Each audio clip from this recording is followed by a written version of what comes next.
Yes, and hello once again. I'm Max Rat, and welcome to the Max Rat Deconstruction Zone. Well, it's January 18th, 2015. This is my first show of 2015. It's been 2 months. I decided I was going to do a show about the moon landing hoax, and I've been digging through it and gathering all my information and putting together a show for you today. This is going to be part one of a series of shows. I was so fascinated by the whole topic, and there was so much to go through and so much cool stuff that I wanted to try to tie together for you in my show that I decided there's no way I could ever do one show on this, and it's looking like a series of shows. I would say it's looking like 3 shows minimum. So right now I'm going to start with the first show. This is just going to be the moon landing hoax part 1. I think I have a follow up. I think what happened was the hoax itself is part of the whole moon hoax conspiracy. However, I believe the alien agenda is also something that ties in with that. And don't get scared if I say alien agenda. You'll hear you'll get my point later on. That's more or less 2 shows away anyway. But welcome aboard. It's been 2 months. I've really worked hard on this. For all you people, I'm sure people would like me to do shows quicker and more often. I'm working on a new format to try to do just that as well. But for the meantime, this is the old Max Rad Deconstruction Zone format. I'm going to rock out a show. It's called The Moon Landing Hoax. January 18th, 2014, live from the Rat Hole in New York City. And welcome you aboard. Thanks for coming and listening to my show. Here we go. I'm going to start the show. We're talking about the moon hoax this whole time. It's a great topic. It's a lot of fun for me to do, and I'm sure we're going to have some fun with this show. So let's get it rolling. An intense young man. Yeah, and an odd one, too. More than odd, Bob. Individual and lonely. A man who thinks for himself. Welcome to voice print identification. When you see the red light go on, would you please state in the following order: your destination, your nationality, and your full name. Surname first, Christian name, and initial. I suppose you're wondering why I called you all here. You'll have to leave now. This is top secret stuff. Oh, don't worry. I won't listen. For the eyes of the world now look into space, to the moon, and to the planets beyond. And we have vowed that we shall not see it governed by a hostile flag of conquest, but by a banner of freedom and peace. Yet the vows of this nation can only be fulfilled if we in this nation are first, and therefore we intend to be first. If we can't get to the moon, neither can you. We are in a race to space. Okay, well, there's a quick start to the show. As you heard, JFK, that was 1961 at Rice University. I think it was 61. Might have been 62. I think it was 60. I'm pretty sure it was 61. Anyway, he gave a speech that he wants to, which was announcing the space race against the Russians. The Russians had put Sputnik up into the orbit, and the first satellite ever, and so we were already behind. And JFK rallied the troops and said, "Okay, we're in this race, and we're going to win it, and we want to be first, and we want to lead in this whole space thing." So right off the bat, you might think to yourself, "Well, was JFK in on the hoax as well?" I like to think. Well, I don't want to say like to think, but I kind of think that he might have been a little naive as to what exactly was going on here. We're gonna explore that area here too during these shows. So let's just keep it moving. We're in a space race, by the way. That was Rocky and Bullwinkle. He's like, if we can't go to the moon, you're not going either. Something like that. If that would get. If we can't get to the moon, neither can you. There you go. So that was even in those cartoons, which were hysterical, by the way. And I got there's so many funny things in all these different shows from the '60s during those space times that I'll. So it was just in everything. There was all kinds of propaganda, and everything was setting you up for it and making you more comfortable in it, and guiding your feelings and your emotions.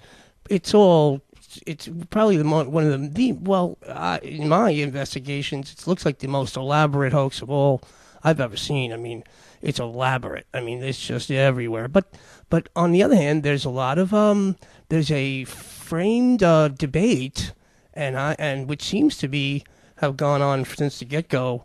Also, and this is that they knew that they were hoaxing it, and they knew that they were going to need to prepare the people for this hoax. So it seems like the conspiracy theory was also built into this hoax. It's very masterfully, and that sounds a little vague for me, but I'm going to try to point this all out as we go. Anyway, so you got JFK talking about the space race. And then, well, you know what? I'm going to play that one more time. We're going to keep it rolling. For the eyes of the world now look into space, to the moon, and to the planets beyond. And we have vowed that we shall not see it governed by a hostile flag of conquest, but by a banner of freedom. Right, so the hostile flag of conquest is obviously the communists, which was a big thing back then. With the communists were the boogeymen back then, because it was still even though we were allies with the Russians in World War II against the so-called Germans who were rallying their people against the communists. Frankly, just crazy how twisted all these things get. And then somehow we became enemies with our ally, or who we won the war, quote unquote, so whatever you want to if you want to call it that, with the against the Nazis. Even though there seems to be indications that the Nazis didn't lose the war and that they just changed venues, but I don't want to get into that too deeply right now. So JFK is saying that we want to be first. And peace. Yet the vows of this nation can only be fulfilled if we in this nation are first, and therefore we intend to be first. Yes, we do. If we can't get to the moon, neither can you. We are in a race to space.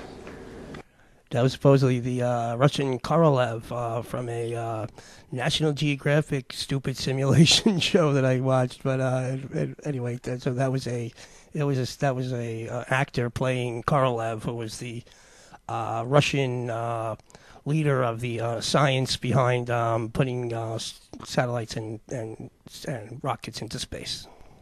The Soviets find a genius in their own ranks. Sergei Korolev is released from the Gulag and becomes so important that his very existence is a state secret. It's a secret mission. A secret mission? You never know who's listening. It's so secret I can't even tell you about it. Flintstones.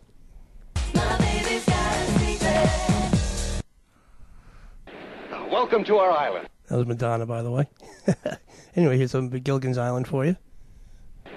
Welcome to our island. Thank you. Comrade Ivan and I are colonels in Soviet space program. I regret to say that we have missed landing target and landed here by accident. Radio Moscow reports that the 26-year-old Titov landed exactly in the planned area. And now on the international scene, TASS. The Russian news agency reports that after completing 679 orbits, a new record, 2 Russian cosmonauts were picked up in the Black Sea by a Russian submarine just 18 inches from their target area. 18 inches from the target area. Where's the Black Sea? Well, Gilligan, it's not in the middle of the Pacific, which is where we are and which is where they landed. I wonder why they said a thing like that. You want my reaction? Commie propaganda, pure and simple. Oh. Yeah, so right away it's us against them now. This is the rivalry or the conflict we're fighting, we're against the Russians, and then so the Russian news reports Titov landed exactly in the planned area from when he came back from his first orbit, and then we have the anti-Russian American arrogance and anti-Russian propaganda with Gilligan's Island. He's like, they didn't land in there where they said they were, because they're reporting. They have a radio on Gilligan's Island, so they get to listen. So on the radio they tell them that the Russians landed right where they wanted to, and he's like, no, they didn't. They landed in the Pacific, and the Black Sea. And Gilligan doesn't even know where the Black Sea is. And then at the same time, while the Cold War's still going on, Archie Bunker's like, You want my reaction? Commie propaganda, pure and simple. Oh. So we're stoking this space race, and to get all the Americans again, we always have to rally the troops, rally the American people behind it, so they'll go along with this garbage, and you're gonna see for yourself that I believe, well, you know what? Let's keep the show moving. Cosmonaut Yuri Gagarin becomes the first man in space. Okay, so Yuri Gagarin was the first man in space. I think Titov was their second. Why and how did the Russians beat us to the draw? That was a guy on CBS News, and he was some general or something. He was already they beat us to the draw. How the hell did they do that? No nation which expects to be the leader of other nations can expect to stay behind in this race for space. We can't expect to stay behind because we expect to be the leader again. We're just, because we're the mighty Americans and we're the greatest and we're God's gift to humanity. Then in Doctor Strange, we'll have more combat toe-to-toe with the Ruskies. There you go. That was a great clip from Slim Pickens in the Doctor Strange. Combat toe-to-toe with the Ruskies. And this generation does not intend to founder in the backwash of the coming age of space. We mean to be a part of it. We mean to lead it. Combat toe-to-toe with the Ruskies.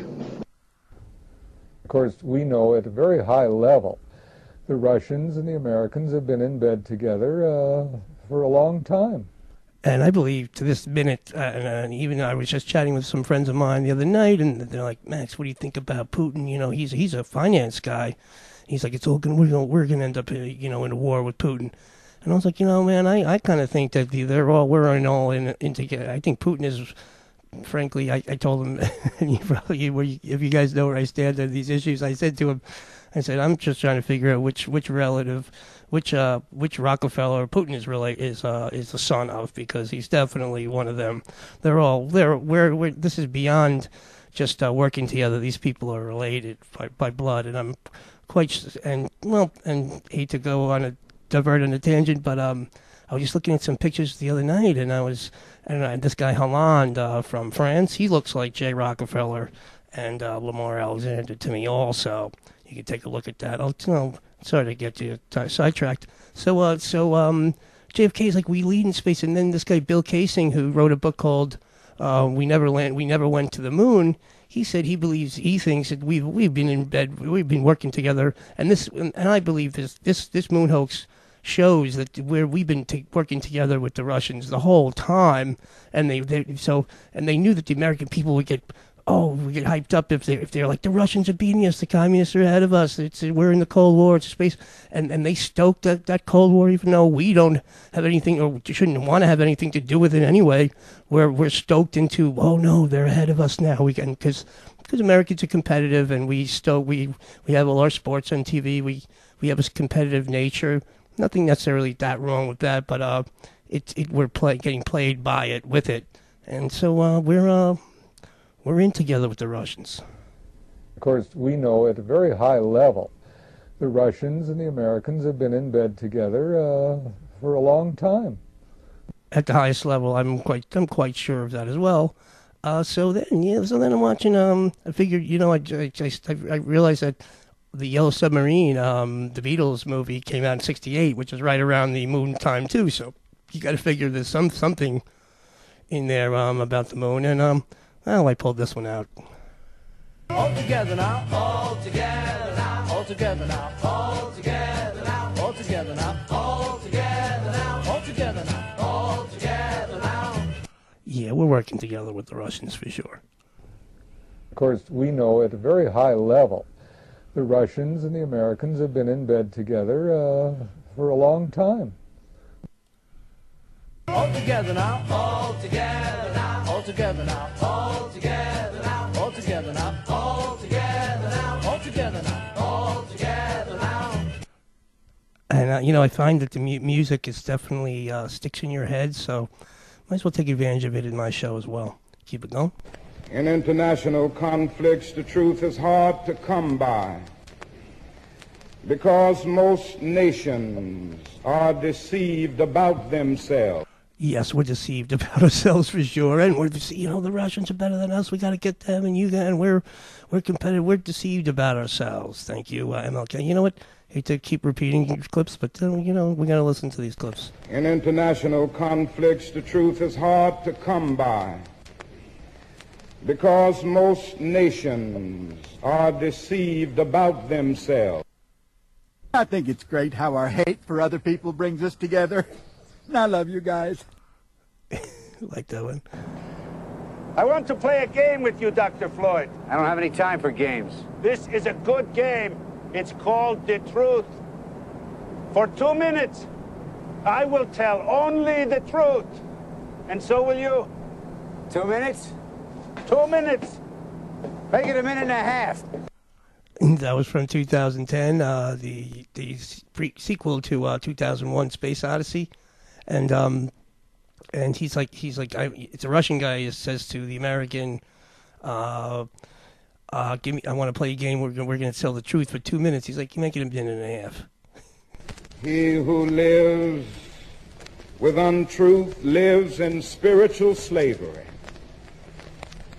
Freedom is still the bonus we receive for knowing the truth. Ye shall know the truth, says Jesus, and the truth shall set you free. If we do go, we'll lie. Excuse me. Do you think we actually went to the moon in 1969, or do you think it was a hoax? There is a possibility it could have been a hoax, yeah. You want to go to the moon? Do you want to go to the moon? I did tell you, the next rocket we build is going to the moon.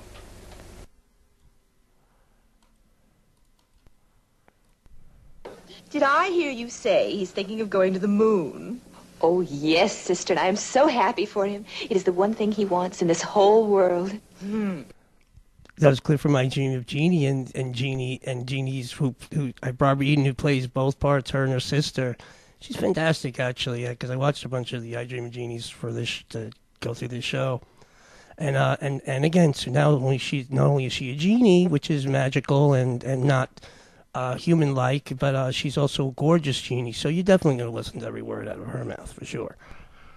Did I hear you say he's thinking of going to the moon? Oh, yes, sister, and I am so happy for him. It is the one thing he wants in this whole world. Oh, yes, it's very important. The moon? The moon? The moon. Did you hear that, Barney? Yeah. Hey, what a sense of humor. And in the next few days, the whole country went moon mad. Women immediately adopted the moon man look. Beauty shops specialized in moon man hairdos. Most people want to belong to their peer group. They want to be the same as everyone else when it comes to opinions. It doesn't matter if the topics or what you're given are facts or utter nonsense, as long as everyone agrees at the same time. What do you say, Jim? Do we go to lunch? Or do we go to the moon?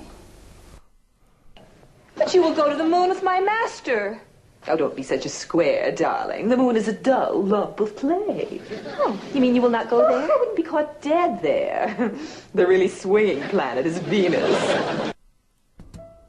Fly me to the moon, let me play among the stars, and let me see what spring is like on Jupiter and Mars.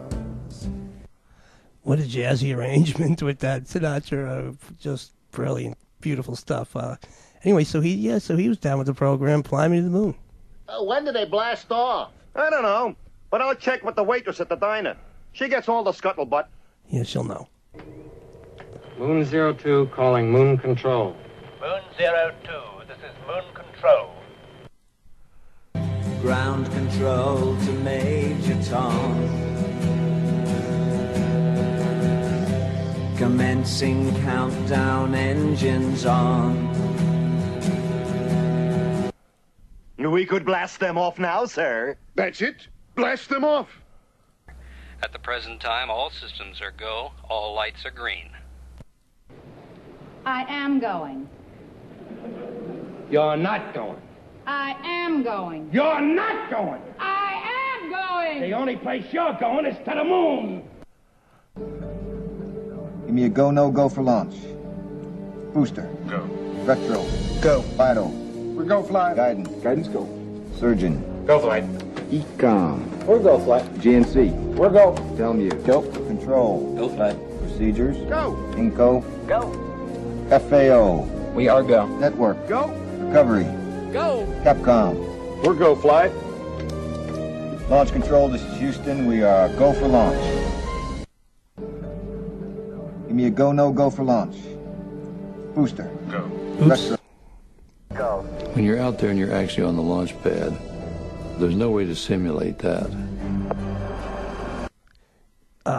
You'll see a thread throughout these whole things where that was a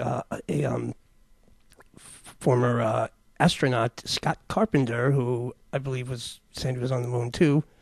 He said, there's no way to simulate or no way to fake the launch, and that's a response to one of these we never went to the moon at the forefront guys, which is a guy named Ralph Renee.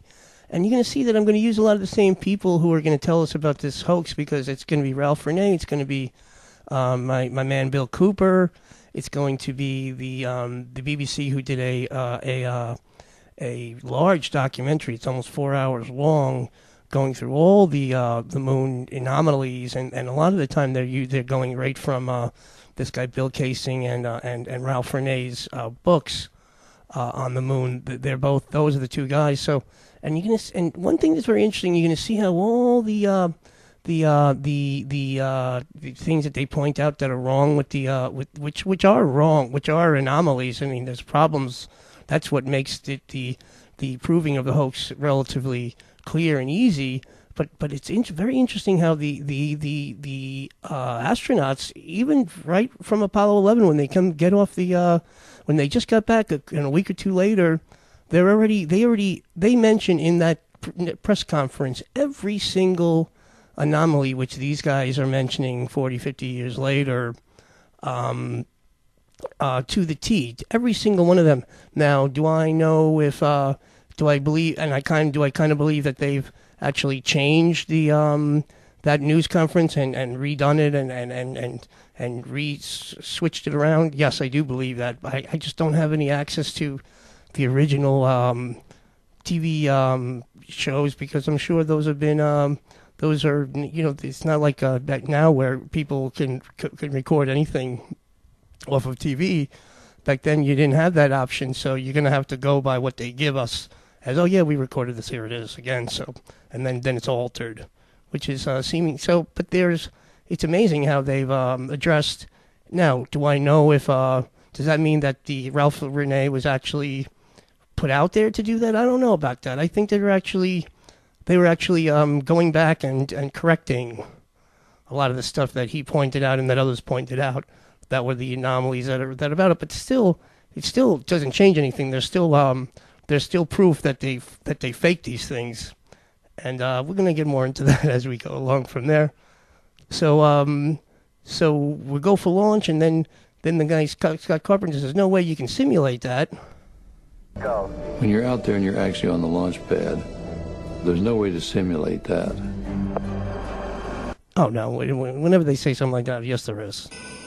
I really believe that they weren't in the command capsule at launch.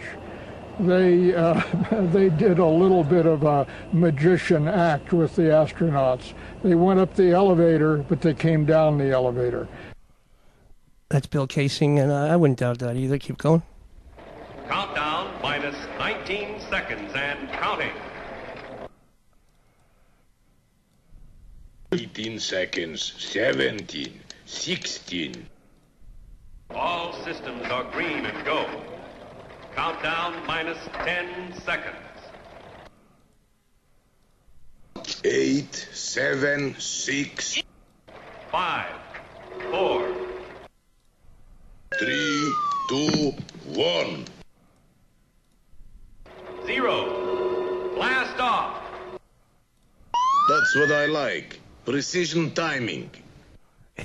So, well, I should have made that all into one clip, but that was the Apollo countdown, and then there was the actually I got that from Lost in Space. That was a Lost in Space countdown when they were going up into space for the first time, and it's a countdown. And then I had Boris Badenov from Rocky and Bullwinkle. He's the Russian, of course, and he's counting it down. Also, let me play that in a row for you again. It's kind of funny. Countdown minus 19 seconds and counting. 18 seconds, 17, 16. All systems are green and go. Countdown minus 10 seconds. 8, 7, 6. 5, 4. 3, 2, 1. 0. Blast off. That's what I like. Precision timing. And so again, we're against it, and I think what I'm trying to show here also is that we've been in together again. We're in bed with we're together. It's the same. They're running it. The same people are running both these shows, and they manipulate the Russian people in one way. They manipulate the Americans in another way. But this is not a competition, or these are not people who are working against each other. These people are working together to rob and to fool and play all the peoples of both countries, the public of both countries, and of course, who's running it all behind the scenes? The world government criminals who I speak about all the time. I think that is clear as clear can be. I don't see how, unless you don't choose to want to believe to believe it. Then if you have an open mind and you have a half a brain or a couple of brain cells you might want to rub together, you'll see that it's so clear that they've always been working together from the get-go and from the beginning, and they still are. And this is all this new stuff that we see in all these shows or these stories, news stories, quote unquote, about Putin is this and Ukraine and the boogeyman and the Arab Muslims and the Daesh and the ISIS and the Osama bin Ladens and the Saudis and the Boko Harams. This is all a theatrical TV show for you guys to watch. Okay, this is not what's going on. What's going on is behind the scenes. This is the way to manipulate you through fear and nonsense and treat you like an absolute moron, which people are accepting that they are, and that's where you have it. So, but they're in together, and they've always been in together. That's what I like. Precision timing. We propose that the Soviets and the Americans were at the highest level always working together on this planet's space program, right from the start. Of course. All together now. All together now. All together now. All together now. All together now. All together now. All together now. All together now. Bye-bye, darling. Have a nice trip. We're on our way to the moon, Fred.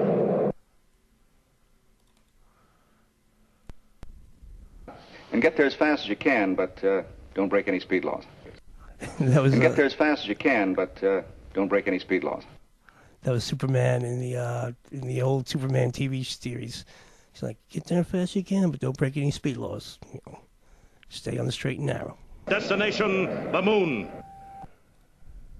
Come and take a trip in my rocket ship. We'll have a lovely afternoon. Kiss the world goodbye, and away we'll fly. Destination moon. Destination, the moon. Come and take a trip in my rocket ship. We'll have a lovely afternoon. kiss the world goodbye, and away we'll fly. Destination Moon. Just a great tune that I found from Dinah Washington, and it was in a song called Destination Moon. There's also a movie that I got many clips out of called Destination Moon. Then you had Rocky and Bullwinkle announcing Destination Moon. What do you know about Moonraker? What I read in the newspaper, son. Apparently, a substantial number of Americans do not believe their government landed on the moon, said David Weiss in The Politics of Lying. This is a well-known book that came out in 1973. On June 14, 1970, the Night newspaper published an astonishing story based on interviews with over 1,000 persons, 1,721 people interviewed didn't really believe the U.S. astronauts had been to the moon. But you are a newspaper reporter. You have a public voice. You have the power to expose this inanity. Yeah, no, that's what I'm going to try to do. By the way, that was the guy. That was My Favorite Martian from My Favorite Martian TV show, which is from the early '60s too. I forgot his first name, but his last name was Walston. I can't remember. Anyway, he said it's your job as a newspaper reporter to report these things and to cover these things. And I'm not a newspaper reporter, and I've never been called a journalist, but I'm trying to report these things and give it all to you. I doubt any real journalist is doing that any longer. That's not what their job description entails any longer. Well, you might have noticed that I call my newspaper the Voice of Truth, and that's just what it is. I print the truth, the whole truth, and nothing but the truth. But sometimes it seems to rub folks the wrong way. Well-meaning folks. They just can't take it.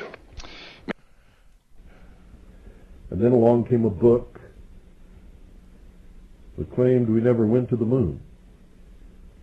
I read that book and began looking at the evidence presented in that book, and lo and behold, the man was right. A lot of people suspect the moon landing might have been a hoax. Oh, don't even go there. I've seen it on TV. I know better. Once you see it on television, you know that's the way it is, you know. Genius. Oh, put it on our TV, it's true. Put it on our TV, it's true. You've succumbed to the propaganda of every cement-headed clown up and down this street. I said propaganda. Do you think we went to the moon, or do you think it was a hoax on TV? I reckon we really went. Yeah, I believe everything everyone tells me anywhere. The very word secrecy is repugnant in a free and open society. And we are, as a people, inherently and historically opposed to secret societies, to secret oaths, and to secret proceedings. NASA and NSA and other assorted agencies went to MIT and said, okay, this is a super secret project. Tell us how we can simulate it. Secret, super secret. It's an old federal textbook. We've replaced them with the corrected versions. Corrected. Explaining how the Apollo missions were fake. You don't believe we went to the moon? I believe it was a brilliant piece of propaganda. So now in Interstellar, which is a very recent movie, it's still in the theater, and I found a boot of that on the internet, and so I took a look at that, and right in the beginning of the movie, NASA's been revamped. It's a futuristic movie. It's a movie's in the future, and with Matthew McConaughey. I think he's a big star these days, and she says, well, they changed the old textbooks now, and the new versions say that NASA faked the moon landings. So, and I think there's some sort of thread like that going on, is that they realize that people, so now they just throw it right in your face that it's been faked, and people still don't want to believe it, which is, it's complex psychology, folks, and I try to learn about it, understand it all, and I can't give you a in-depth dissertation on it, but I think that you see what's going on here. So now they're just telling you, right, throwing it in your face that, yeah, it's been fake, and that's why there's so much about, everybody talks about it all the time that it was faked. Now it's a joke, but then they're like, and now we're going to Mars, even though we faked going to the moon, and we didn't even get there yet. So it's just crazy how these things work, but I I'm sure that these techniques that they're using to manipulate people's thoughts and the public in general are tried and true and tested. I guarantee they work, and they do work. And I'm trying to learn about more how they work, but they work. Anyway, so she said they faked it in the books. Bill Kaysing said they went to MIT. NASA and NSA and other assorted agencies went to MIT and said, okay, this is a super secret project. Tell us how we can simulate it. Excuse me, I hold 2 master's degrees from MIT, Dr. Corbin. Well, maybe you ought to get your money back. And that was from Space Cowboys, where with Clint Eastwood, and a star-studded cast, and he's an old astronaut, and they're like, you got to go up there and fix this satellite, the Soviet satellite, because we're in with them again in that movie, and the guy, and he's got some young whippersnapper telling him, bossing him around, and he's telling him what he can go do. And the kid's like, I went to MIT and I have 2 master's degrees. And he's like, well, maybe you should get your money back. Excuse me, I hold 2 master's degrees from MIT, Dr. Corbin. Well, maybe you ought to get your money back. My cousin went to MIT. He's a bright guy, but he's no genius either. I promise you. We're all here for the same thing, to learn. It doesn't mean there aren't brilliant people at MIT. I'm sorry, I didn't mean to. I'm not trying to pick on MIT, but I'm just saying that they're more indoctrinated than they are maverick, brilliant people who are figuring out new things. I mean, I believe in the old days that was the case, but now this is all like the way you get in there is if you're willing to play the game and get down with the program and almost ignore the desire and the dream of learning and exploring new ideas and things like that. I don't think that's what they're doing quite as much anymore. I think. Anyway, I don't want to ramble on about that. You know what I'm saying. So well, Clint Eastwood again. If it comes out of his mouth, you're gonna like it. You're gonna agree with it. So. Excuse me, I hold 2 master's degrees from MIT, Dr. Corbin. Well, maybe you ought to get your money back. We're all here for the same thing, to learn. You know what I learned today, Mr. Carter? I'll tell you what I learned today. I learned that I don't know nothing. No, Vinny, you don't know anything. See? And one more thing, people. K107 is sponsoring this year's science fair, which will now be known as Rock the Science. The winner gets to present their findings to Easy Ed and the Chicken Boy. Yeah, that's a science fair. You get to present your science project to Easy Ed and the Chicken Boy. Don't you ever read? Read? Who has time? I see the movie. I'm in and out in 2 hours. Coming up, lights, camera, liftoff. Most people still today think that all entertainment to do with movies, drama, is therefore nothing more than their entertainment. It never, ever. Of course we need our entertainment. Sorry about most that. People still today. My finger slipped on that one. Alan Watt is saying most people think that TV is only there for their entertainment. He said that never was the case, and it's not. If entertainment, your entertainment might be a byproduct of what they're doing, but what they're doing, the TV is there to program you. Period. That's what they call them, TV programs. Okay. Is it there? Are you entertained by it? Sure. Then yes, sure. But that's not. This is entertainment. Is how they deliver the payload of the propaganda payload. They think that all entertainment to do with movies, drama, is therefore nothing more than their entertainment. It never, ever was that case. Never was the case. That's my New York accent. Never was the case, folks. Of course we need our entertainment, Chairman. Who's he? My pal, Bullwinkle. Destination Moose. Destination Moose. We'll travel fast as a light till we're out of sight. The earth will be like a toy balloon. What a thrill you'll get riding on my jet, a destination moon. Dinah Washington, great tune though. It gets me tapping my foot every time I hear it. Destination Moose. was going to ask you about the moon landing, that Apollo 11, Neil Armstrong. Do you think it was a government hoax, or do you think we actually went? I don't know whether it did or not. What do you think? Did you see it on TV, man landing on the moon? Yeah, sure did. Saw it on TV. The greater our knowledge increases, the greater our ignorance unfolds. It's apparently true. Which reminds me, you people are not watching enough television. Got that from Mad Men. He was yelling at the guy in the ad company was yelling at the his workers. You guys aren't watching enough television. For me, the whole moon landing was a fake. It was a setup. When you look at the giant picture, there's so much wrong with the Apollo missions. There's so much wrong. Massive, massive amounts of stuff that doesn't make sense. And that's why I'm a busy person. I'm not looking into this because I'm bored. I'm looking into this because I was really disturbed. I'm a busy man. Dragging me all the way down here to talk about a rocket to the moon. It's ridiculous. Comic book stuff. That was from the movie Destination Moon, which I believe was 1957, so before Sputnik. And this is about this guy. These are private enterprise people, business people, who are saying that we can't wait for the government to do this for us. We have to do it ourselves, and we have to use private funds and private enterprise to do it.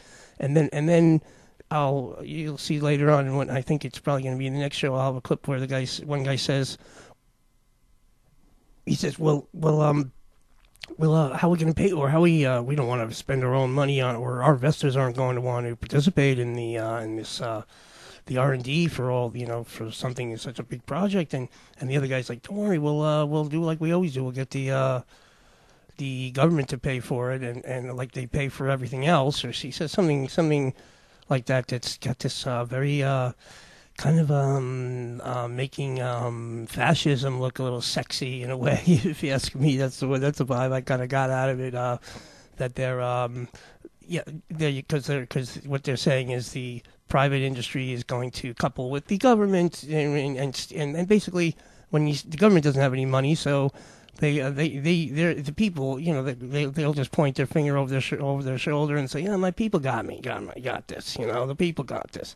So whenever you hear they're partnering with the government, they're really partnering with you, your tax money, your pocketbook, and that's what's going on there. So the Destination Moon movie though they do a little movie to try to sell it to their investors, these private aerospace in the beginning, I guess, of the aerospace times, and they get Woody Woodpecker, who was a popular cartoon at the time in the 50s. He's the sales pitch. He's a pitch man for their for this Destination Moon project. That's the focus of the movie. Pretty good little movie though. You kind of, they kind of go around. They don't even, they just shoot. They just go to the moon. They just fire themselves off in a rocket, and they with one guy's a guy who like works in the office or something.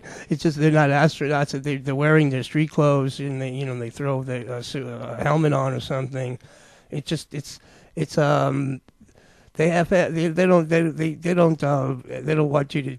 want you to be too critical of the of their means, but it still wasn't such a bad movie though. Anyway, I think I've said enough about that. Destination Moon. That's Woody Woodpecker, and we'll go from there. And we're talking about how they're like, well, we need to do this, and then the Joe Rogan, that was Joe. Well, then the clip before, I'm rambling. The guy Joe Rogan, who's a very popular TV personality.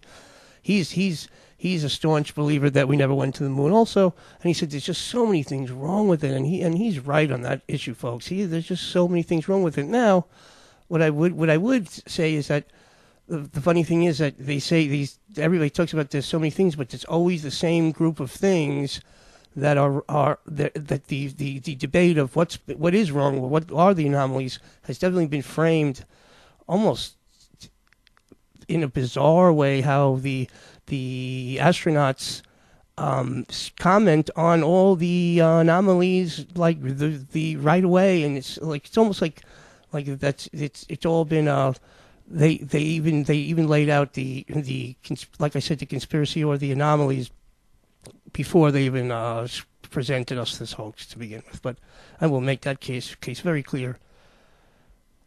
Moving on. I'm a busy man. Dragging me all the way down here to talk about a rocket to the moon. It's ridiculous. Comic book stuff. That's Woody Woodpecker. Please forget this moon business. I tell you, it's impractical, imprudent, and absolutely impossible. Mr. Hewlin, are you trying to discourage us? I certainly am. Don't beat around the bush. Just answer yes or no. That was in the Addams Family, again, a 60s funny show about a fantasy or a family that isn't really human, or or isn't human-like. I mean, they might have been the closest ones, but when you talk about what I'm going to show you is Bewitched and I Dream of Jeannie and the Munsters, which are very the Bewitched and I Dream of Jeannie has magical powers in, and the Munsters are, and my favorite Martian has magical powers. The Munsters are non-human as well in a way. I mean, Herman is, and the Addams Family again is very not really the way people live are. So it's not the way humans really are. So that's where you get delivered. That's when your guard is down, because you're not looking. You're laughing. You're not thinking about that as propaganda. You're just laughing at it. But when you laugh at something, you will remember. That's comedy is a great memory in better, if you will.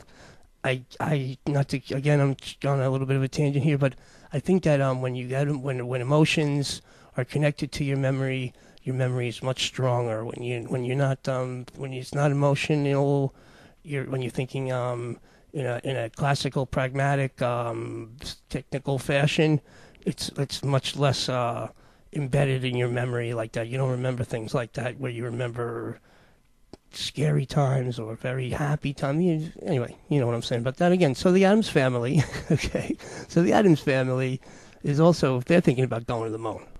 Please forget this moon business. I tell you, it's And in the early 60s, everybody was going to the moon back then. The Addams Family, like, let's go on vacation to the moon. And they're telling, and the guy that they're talking to is their accountant. And Uncle Fester's like, what do you mean? You don't think we should go? And he's like, what are you guys, nuts? And that's their accountant. And so the Addams Family, they want to go to the moon too. Practical, imprudent, and absolutely impossible. Mr. Hewlin, are you trying to discourage us? I certainly am. Don't beat around the bush. Just answer yes or no. I don't think the American government would think that the American people would be that stupid. Okay, now that was a supposed moon hoax documentary by a guy named Aaron Rainin, whoever that is. And if you notice, there was a clip earlier where the guy sound like a hillbilly. He's like, sitting around watching TV. And I'll tell you that seems like an actor. They thought that they sounded like they were laughing while they were doing that. But so who knows what the intent behind this documentary is. But again, so she says she doesn't think she's stupid, and she's American, and she doesn't think that the American government thought that American people are stupid. She didn't think that. I think there's massive evidence that they tell us we're stupid and think we're stupid, and we are stupid in most regards. So if you don't think that's the case, here's one of my. This could be the clip of this is one of the funniest clip of the show. I've been cracking up with this clip for a couple of weeks now. But anyway, so she says she doesn't think the government thinks we're stupid. I don't think the American government would think that the American people would be that stupid. No. Who said we have nothing to fear but fear itself? Scooby-Doo? No. Shaggy? It's nobody on Scooby-Doo.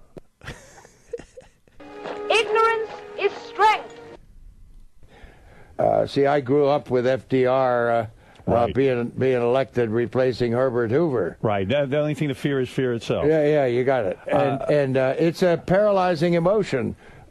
Fear. Okay, so Howard Stern, Buzz Aldrin, or whoever that is who says he's Buzz Aldrin, is on Howard Stern, and he says he grew up with FDR, and Howard Stern misquotes the quote. He says the only thing to fear is fear itself, and he said and the quote is, we have nothing to fear but fear itself. Wait, so check that out again. See, I grew up with FDR. Being elected, replacing Herbert Hoover. Right. The only thing to fear is fear itself. Yeah, you got it. He said the only thing to fear is fear itself. Okay, keep going. It's a paralyzing emotion. Fear. Okay, yeah, it's paralyzing. That's going to paralyze you, and then just to show you like how Family Guy approaches it, like, show you how stupid we are. Who said we have nothing to fear but fear itself? Scooby-Doo? No. Shaggy? It's nobody on Scooby-Doo. The son in Family Guy, he thinks he's studying for a test, and his little brother's helping him. He's like, "Who said we have nothing to fear but fear itself?" And Chris in the Family Guy, he says Scooby-Doo, and then he says no, he says Shaggy. He says nobody in Scooby-Doo. I guess you heard that anyway. I don't know why I repeated it, but so that's just to show you how stupid he's studying. That's a kid who's in high school. Anyway, keep it going. Do not go to the moon. It is too dangerous. What was that, Major? He said, do not go to the moon. It's too dangerous. Always some sort of fear or danger in everything, every hoax or every scam, because that's the way you scam people, is by manipulating through fear. Period. So I dream a genie, like, oh, it's really dangerous. Do not go to the moon. It is too dangerous. What was that, Major? He said, do not go to the moon. It's too dangerous. Help! Help! That was from the Yellow Submarine. I'm going to tie that together for you. Hargraves has spent the past 2 years on it. He's not only designed it, he's tested it. His scale model ran for 1 hour and 23 minutes before it blew up. Sitting watching TV with my mother and father one day when they were going to show a live launch down at the Cape, and the thing just barely got off the pad when it blew up. Blew up. Help! You people are in great danger. Is there someplace we can go and talk? The great Buzz Aldrin, who was a hero. The second man to walk on the moon. Yes, a brave and generous man. What's braver, going on Dancing with the Stars or going on the moon? I think going on the moon. Going on the moon. There you go. Nobody died. Anyway, I really do mean that. What's braver, going because Buzz Aldrin was on Dancing with the Stars. That's where he's at, or the character who plays Buzz Aldrin is at now. And then Robin on Howard Stern, she says it's much more dangerous to go to the moon. She said nobody died on Dancing with the Stars. You don't think it could blow up? That was the guy in the who went to the moon with the in the Destination Moon. Here come the two volunteers. Are going to shoot into space. I wonder how they found two brave guys like that. It's simple. They just didn't tell them what they're volunteering for. Flintstones. So, by the way, people in the Flintstones are going to space too. They have space astronauts in the Flintstones, which is kind of funny, and they're volunteering for danger too. Everyone, put on your seatbelts. Yeah, those things cost more lives than they save. Interesting. I just want to show him how dangerous the moon really is. The main element here that we have to deal with is the fact that fear is what's driving a lot of people, okay? I'm afraid. That was Hal from 2001 Space Odyssey. He's the afraid. levels of carbon pollution in our atmosphere have increased dramatically. That's science. Hey, do you understand a word he's saying, Fred? No, but humor him. He may be dangerous.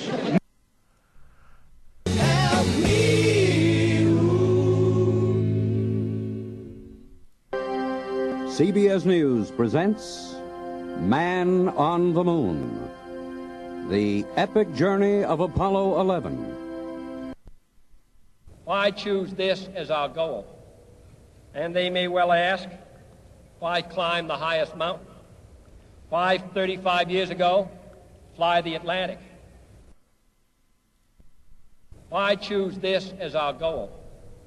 And they may well ask, why climb the highest mountain? Even these, they're going. I'm going to show you. The next guy is going to say, well, and I believe this is the strong. I believe one of the most strongest arguments that this is a hoax, and almost I think a proof that it's a hoax, is that we've never been back. And we never even come close to being back. And in everything else in history, climbing the highest mountain, Mount Everest. There's more and more people climb Mount Everest every year. Charles Lindbergh flew across the Atlantic in 1927. That's his name. What do you think? They never went back for 50 years after that? No, that would mean we wouldn't have crossed the Atlantic in a plane till 1977. Okay, so lots of things get done, and especially with technology. Yet nothing is ever. Which I believe, frankly, is the strongest proof, even though it may be a circumstantial type of proof. It's proof that we didn't go back, because that's not the nature of man. It's not the nature of any explorer to go somewhere and then not go back. That's craziness. But and so JFK said, well, that's why we go, is to accomplish these things, and that's also why we go back. Why choose this as our goal? And they may well ask, why climb the highest mountain? Why, 35 years ago, fly the Atlantic? It was so easy to play golf on the moon in the 1960s, and there would be bases there by now. I mean, the South Pole, which had 200-mile-per-hour winds and minus 200 degrees Fahrenheit temperature, there are more scientists there every year. Mount Everest has more climbers every year. And the moon would have more and more people exploring it if it were so easy to go 40 years ago. And the only nation on Earth that claimed to have gone it can't repeat the event for 50 years. I mean, Lindbergh flew across the Atlantic in 1927, and they can't repeat the event for 50 years? And yet, people are so brainwashed that the moon landings are real that they completely ignore that scientific and logical argument. Interesting how he used all these same examples that Kennedy used as the reason to go to the moon in the first place. I haven't had the time to figure that one out yet, but there's certainly something to that too. Moving on. Seems logical to me also. Spock. All I'm saying is, when I look at all of it, when I look at the photographic evidence, or I look at the fact that we haven't been back since 1972, the fact that no one's even done a flyby around the moon since then, it seems weird to me. It's more than weird to me. It's just impossible that would be the case. And people and you'll hear stupid reasons for it too. I promise you. The longer the moon landings go on before they're repeated, the more preposterous they seem. Imagine if Christopher Columbus had come back from the New World and no one returned in his footsteps. Now that was Tom Hanks in Apollo 13, and that would be the argument. This very argument is that imagine if Christopher Columbus discovered the New World and then never. Whether you want to argue that, whether he discovered anything you want to argue, or colonized the United States of North America or the Americas, it would be like him never going back, which I believe is kind of true. And the same thing with flying across the Atlantic. I mean, we did the minute he did it in 1927. Promise you, there was a line out the door. People wanted to do it before 1928.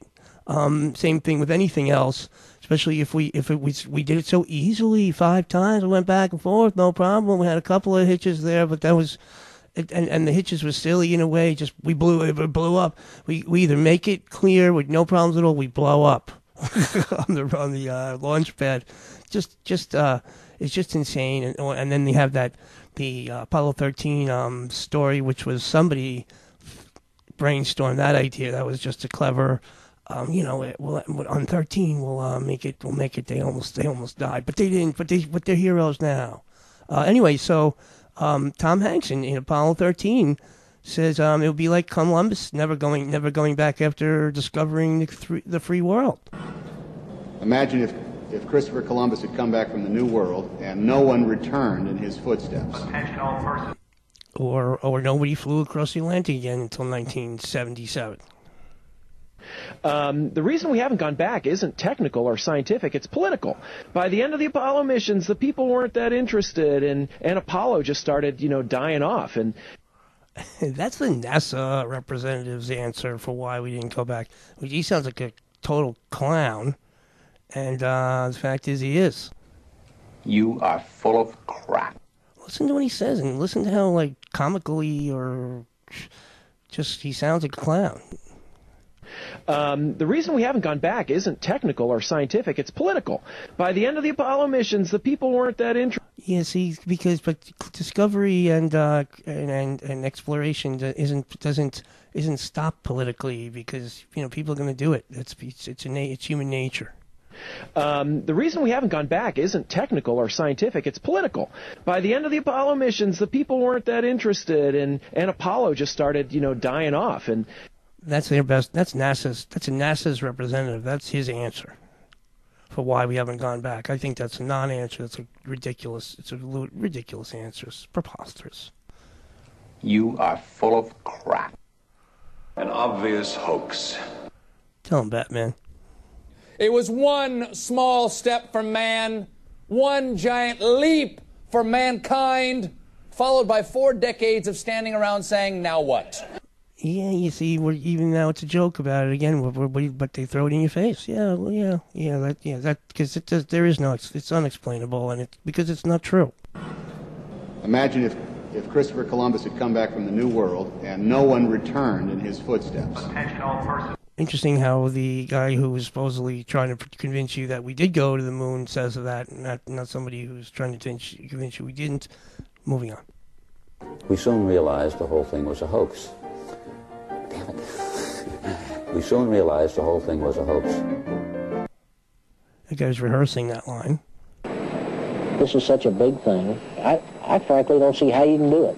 I clearly could never understand, as a crewman, how to make it work. That was a clip of Jim Lavelle, who was the character that who Tom Hanks played in the movie Apollo 13, and that was from a movie called For All Mankind, which is sort of like a documentary, and they claim to be using clips only from the astronauts themselves. So that was supposedly Jim Lovell. I would imagine this was their opportunity to re-correct some of the stuff, but they are using the sound techniques and everything to make it and telling you that those are the actual astronauts, whether it's Armstrong or Aldrin or Lavelle or this guy Cannon or something like whatever. They are representing these people as the actual words from their own mouths, and he says I don't even know how we're supposed to get there. This is such a big thing. I frankly don't see how you can do it. I clearly could never understand, as a crewman, how to make it work. Okay, interesting thing to say. Finally, NASA launches 2 rockets that don't explode. Hey, what's going on, Joe? I need a good lie. Oh, okay. How about the whole man walking on the moon thing? Friends, extremely popular show, and he says, I need a good lie, and she says, how about a man walking on the moon? Hey, what's going on, Joe? I need a good lie. Oh, okay. How about the whole man walking on the moon thing? And, in your face. Moving on. Houston, we have a problem. Exactly. It was Werner von Braun who first realized that the race to the moon must be entertaining, a show.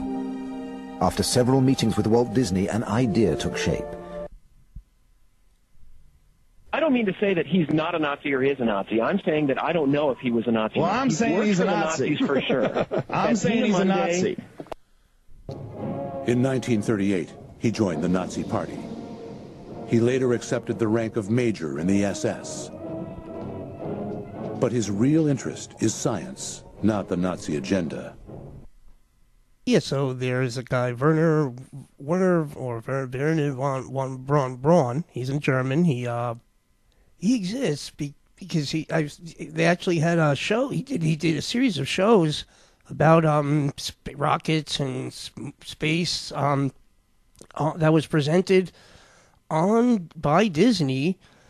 I'm not sure if it was on their own, if they had their own show back then. I'm not sure how it worked, but I saw a video of several videos of his show where he was presenting, and he was on a Disney show himself. Rather handsome man, I guess they said, so now they're saying everywhere that it's confirmed, even on mainstream TV, that he's a Nazi, and so the mainstream will tell you, well, he was a Nazi, but he wasn't serious about their ideology. He was just a scientist, and it's not. I don't want to, because anyway.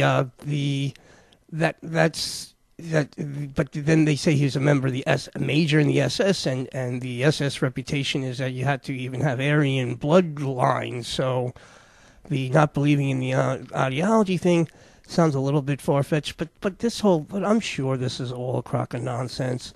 Was there a guy named Werner von Braun who was supposedly a rocket scientist? Yes, I mean, is it true? I mean, and he was on TV and he had the dashing hairdo. I don't know, then you see there might be people, who German scientists who are rocket scientists and the guys who developed these things, I'm sure there were, and maybe he's the front man for them all. And they're calling him the same thing with the Korolev guy. That's how people like their garbage packaged, in a digestible form for them. And I guess this is the Werner von Braun thing, that he's a Nazi and that he's charismatic and he's good looking and he's on Disney Channel, giving speeches about. It's just all, hey, you gotta. It's not, you don't sell the meat, you sell the sizzle. Is that the saying? And I think that's what's going on with the Werner Blah Blah thing. Okay, but anyway, but they're also rubbing in your face. Yeah, we don't care if he's a Nazi. So I'm again, that's a boogeyman thing. But I mean, what the Nazis stand for, I mean, I think we're allowed to care that's nobody if you were a Nazi and you wanted to have an Aryan race controlling the world, there are indications that people like the Rockefellers and the Queen of England like that type of stuff, or down with that type of stuff. Anyway, so they're rubbing in your face. Well, I'm very vociferous. I'm just rambling tonight, but they're in your face with we got Nazis, and they're but they're the good Nazis. We got the good Nazis. In 1938, he joined the Nazi Party. He later accepted the rank of major in the SS. But his real interest is science, not the Nazi agenda. Thanks, National Geographic or whatever stupid show I found that on. I'm going to talk about the Nixon links to Nazis in America, and the theme of what seems to be the overriding theme of every dialogue conspiracy is the Fourth Reich, which has been developing since the end of World War II, and its roots were very deep into the law office of Richard Nixon. So I went into Nixon and I said, Mr. President, we've got a problem. The Space Center was really laughable. So they decided that the...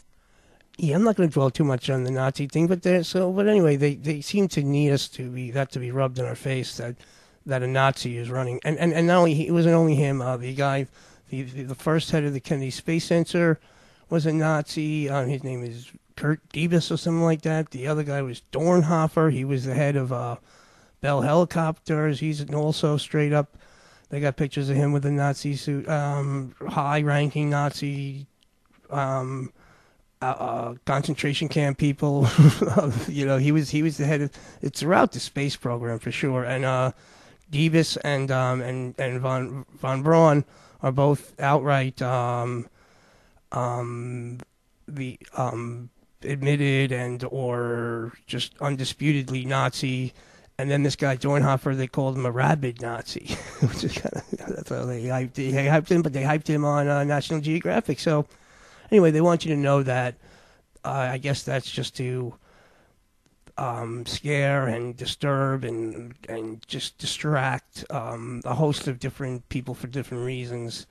I'm not saying none of it's true. I'm just saying it's just twisted. Keep it going. But the point I wanted to make was that he was working with Disney. Okay, that's something that nobody's disputing. Again, Werner von Braun was doing TV shows with Disney Productions, so just twisted. And Walt Disney is a known racist bastard also, for whatever it's worth. I'm not saying there's not some good stuff out there from Disney. Keep going. The Space Center was really laughable. So they decided that the space race had to be turned into a pure Hollywood product, a show. So they came to see us with one goal. It had to be absolutely amazing. Hollywood could do it. We could create the dream. All of Hollywood stopped working on other projects just for this. I mean, it was never seen before. 700 technicians invaded Cape Canaveral. It was incredible. When will I ever learn? It was a carrot that lured me into Cape Canaveral in the first place. They were producing a production, a showpiece, if you will. The only people who've shown any interest in space are in Walt Disney's studio. The Apollo space program, ladies and gentlemen, foisted the idea that man could travel to and walk upon the moon. Every single Apollo mission was carefully rehearsed and then filmed in large sound stages at the Atomic Energy Commission's top-secret test site in the Nevada desert, and in a secured and guarded sound stage at the Walt Disney Studios, within which was a huge-scale mock-up of the moon. Disney. Apparently, the government-cleared TV cameraman filmed a magnified TV screen. In fact, as you will subsequently learn, there were no live television transmissions during Apollo 11 and 12. The pictures were intentionally blurred to make us believe that the simulations we saw were real. Look at that. That is a complete fucking fraud, and it looks 100% real. New evidence suggests that the original broadcast material wasn't live at all, but actually consisted of pre-recorded video programming. You don't really think you're going to get away with this? Well, I don't know. It's a chance. Maybe it's not a very good one, but it's a chance. Who knows about this? Almost nobody. All the telemetry is coming from the command module, so are your voices and the medical data. We recorded everything from the practice simulations. They don't know. All we need from you is the actual television transmissions during the flight and the landing. That's all. Just the television transmissions. That's all. Just the television transmissions. Yeah, so Capricorn 1, it was a movie in the 90s, and it came out in, early 2000s, actually, and it was about a mission to Mars, but they're going to fake it because they couldn't do it, so they decided to fake it, and it had O.J. Simpson in it, and it was another very elaborate, fancy, slickly done movie. And they talk about it. He's like, listen, I need you guys to do the TV parts because they're not they know they're not going to Mars, and they're the astronauts.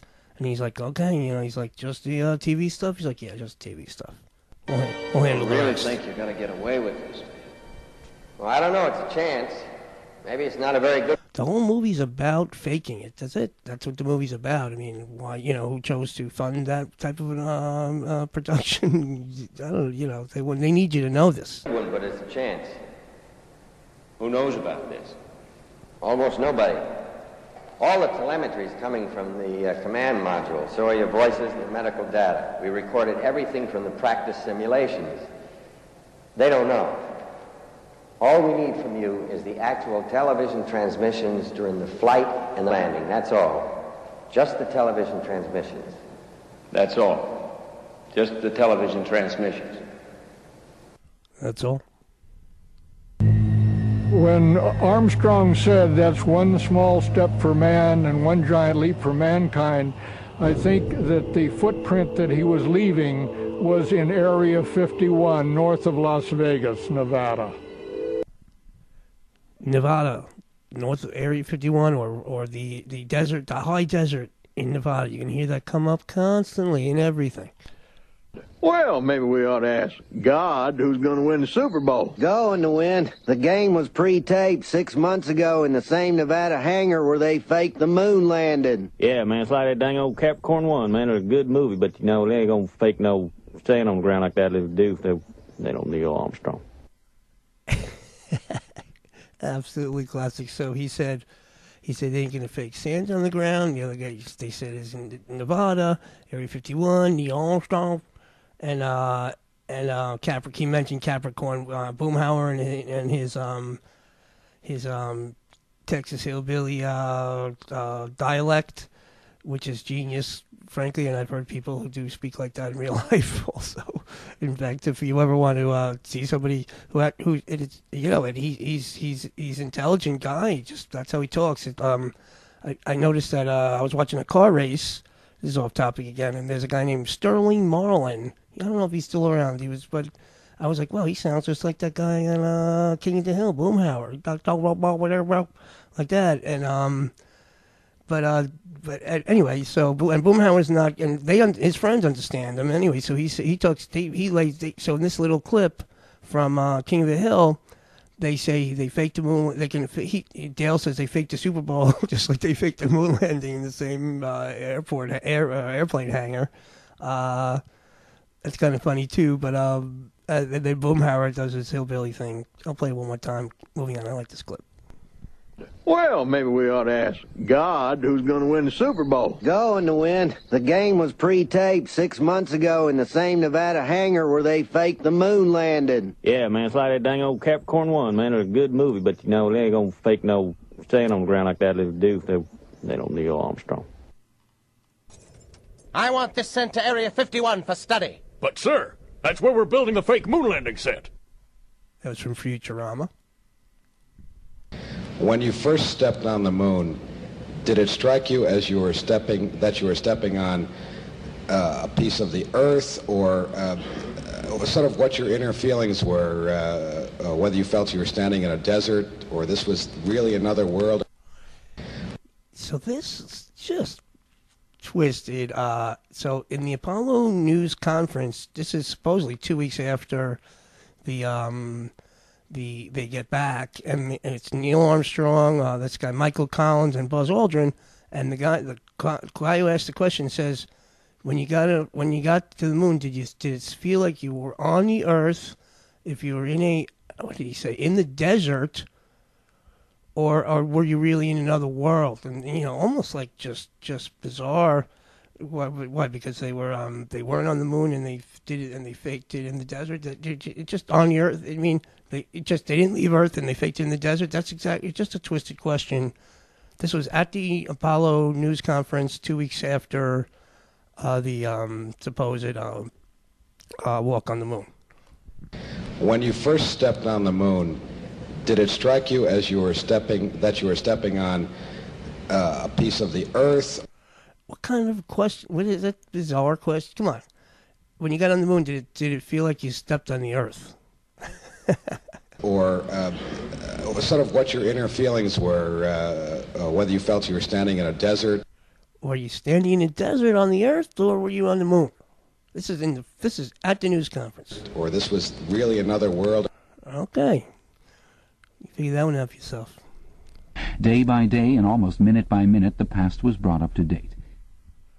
Okay, that was a clip from 1984 from the audiobook, it was from the actual book itself, where Winston just the narrative of the book is that he said, day by day the past was brought, minute by minute the past is brought up to date. Okay, and that's exactly what I'm trying to show you here is that the constantly update the story to fit the sentiments or the public's viewpoint on things, and so they constantly tweak the story. That's why I said it's difficult to even know if that was really a question in the news coverage, but it's being represented as such. Okay, I mean, just a bizarre question, and I'll play one more time. When you first stepped on the moon, did it strike you as you were stepping on a piece of the Earth, or sort of what your inner feelings were, whether you felt you were standing in a desert,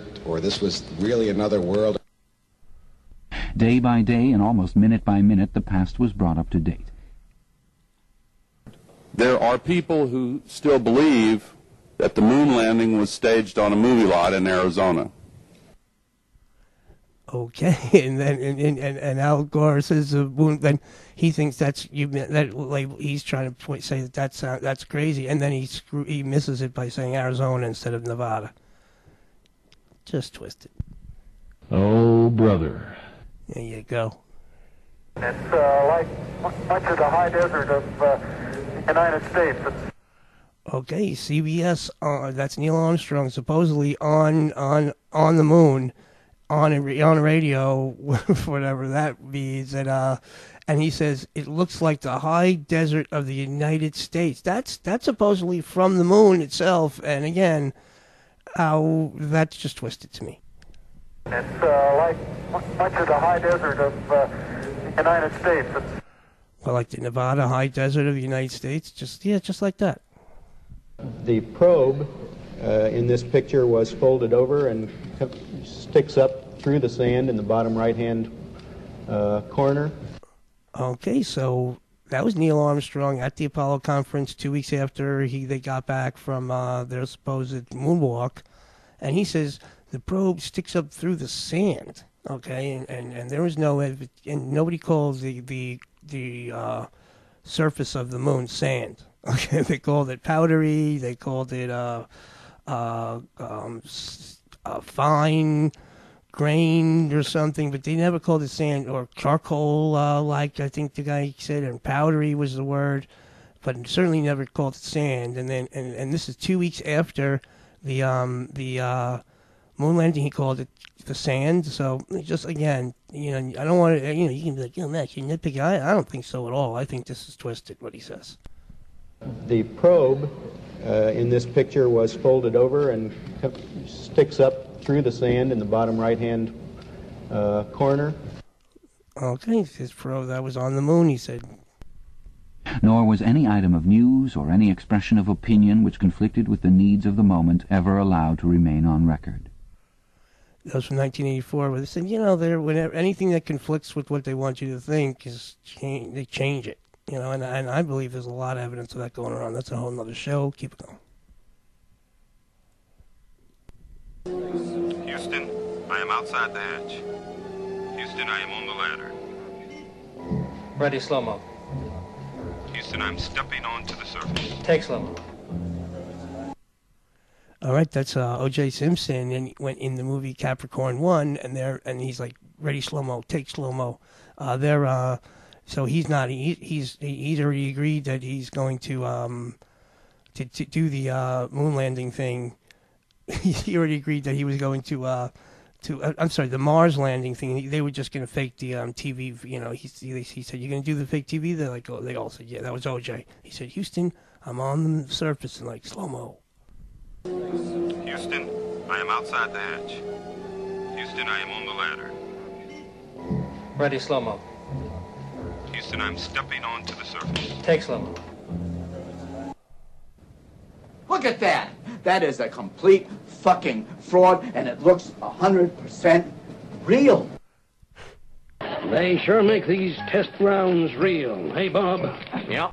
Okay, that was a clip from Archie and Friends, which was an old cartoon in the late 50s, early 60s. I think this one was from literally late 50s. And the guys there, and Archie's on the moon, and these guys are dressed up in astronaut suits, and they say this. They sure make these test rounds real. Hey, Bob? Yeah. Just a strange thing to say while Archie's on the moon. I watched a man walk on the moon. I considered myself pretty lucky. That was from Wonder Years. I got the, Simon Garfunkel going in the background. I was a lucky man to watch that. I was lucky to see that. I should be thanking them if I saw that even, let alone doubting or questioning it. I'm not brainwashed. Nah. Con after con after con, and you caught up in it. Oh, yes. There were the huge printing shops with their sub-editors, their typography experts, and their elaborately equipped studios for the faking of photographs. There was the teleprogram section with its engineers, its producers, and its teams of actors specially chosen for their skill in imitating voices. There you go. That was from the actual written prose of the book 1984, which was done in 1949, I believe. That's a little shaky on these some of these dates, but I think it was 1949. And he says that they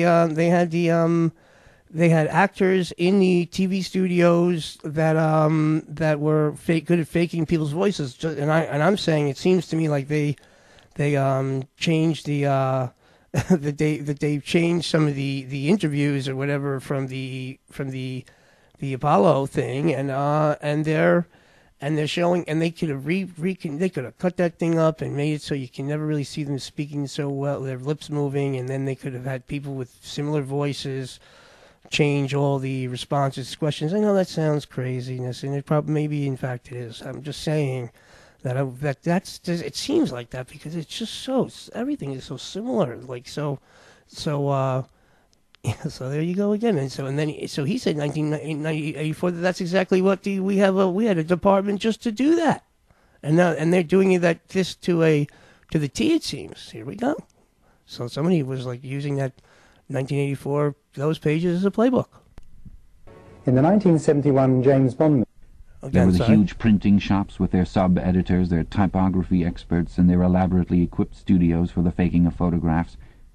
There was the teleprogram section with its engineers, its producers, and its teams of actors specially chosen for their skill in imitating voices. Crazy. 1984, that's in the book. Carrying on. In the 1971 James Bond movie, Diamonds Are Forever, when Bond penetrates the Willard White tectonic site in the desert outside Las Vegas, Nevada, he eventually finds himself on an interior moon set, surrounded by 3 separate levels of movable flats depicting lunar mountains. Bond. James Bond. Yeah, so in the movie Diamonds Are Forever, he's on a movie set where they're filming stuff on faking stuff on the moon, and he steals the moon rover or whatever and drives off and smashes through the wall, and now he's on a movie set, movie lot in like California somewhere. I'm sorry, in Vegas, in Nevada. Interesting. Lots of for a movie that was done 2 years later, supposedly, or pretty much filming during the moon stuff. There's way too much information that is identical to what we've been told. So that's obviously a movie that's used as such. And you hear about the fact that the landing was actually done in a television studio. Yeah, you hear that a lot, actually. And you hear about the fact that the landing was actually done in a television studio. I will send Max down with a pod. Open the pod bay doors, please, Hal. This film contains a multitude of relevant covert references to the anomalies in the Apollo program. The conquest of space represents an investment in the future of the entire human race, Mr. Bond. Bond. James Bond. It is quite clear that Diamonds Are Forever contains information as to how the Apollo, witnessed by the world, was actually staged. Either the whole film script was totally inspired, or someone in the know clearly seeded information into the film.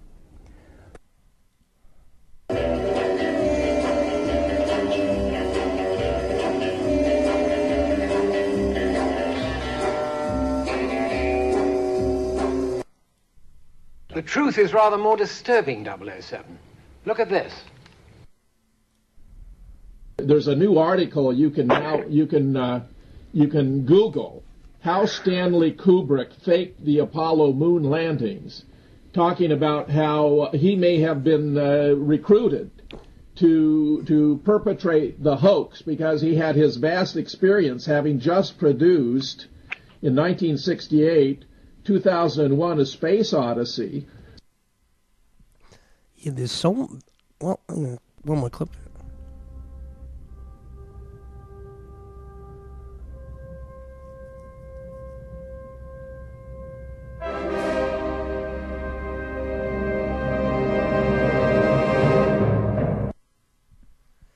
Yes, and what I was going to say was that there's just so, I mean, we're talking about, there's so much money behind these things. This is not only a giant fleecing of the American people, I mean, just beyond, like, just pumping money, billions into the pockets of these aerospace companies. Those guys are driving around, everybody's just rolling and rocking on billions that's stolen basically for something that doesn't even exist really, except to fund their own private enterprises, which is the real satellite programs and things like that that we don't have any, we don't get even a taste of to look at. They probably pay zero taxes and probably and let's face it, that's the got to be quite the lucrative business they charge. Yeah, that's the thing. Anyway, so we got James Bond, the James Bond franchise, Disney, and now Kubrick, the top movie director in the world, or amongst them, and certainly massively talented.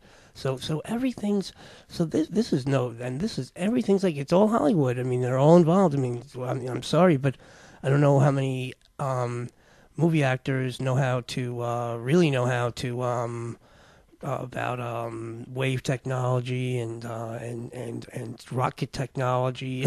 I mean, I would have argued probably none. Okay, and that's no insult. Most people don't know anything about that stuff, including myself. You just don't. That's some very, very specific stuff that you're dealing with that most people aren't taught in school, okay, or on the street. Anyway, so we have all these. So what's Hollywood all up? I mean, not just the planet; it's everywhere, and they seem to be. They know, like in the example of Diamonds Are Forever, they know everything that's going to be in the movie. Okay, and I mean everything they put in the movie, everything that's going on behind the scenes in the space program, like faking it. They put that in the movies already. In 2001 they talk about things like that, and that there's all kinds of was very cleverly, and I'll include those clips in my show, and so they got Kubrick involved. They got all these movies and Hollywood things involved, and that's what's going on. It's a production. It's a show. Okay, this is not a science. This is not a science. There is not sending rockets anywhere. Now, do they have loads of satellites up there doing all kinds of things that I probably don't know about? Yes. I mean, and I'll give you what I do know, and hopefully there's a way to learn more someday. But the whole moon thing is just it's just a TV show. That's it. Look at it. I mean, it's everywhere. Keep it going as I ramble on. There's a new article you can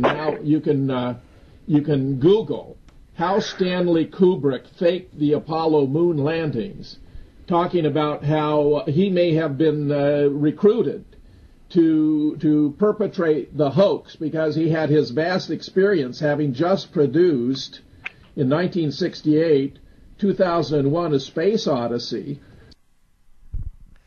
And you know what? Now I got this guy Jim Fetzer.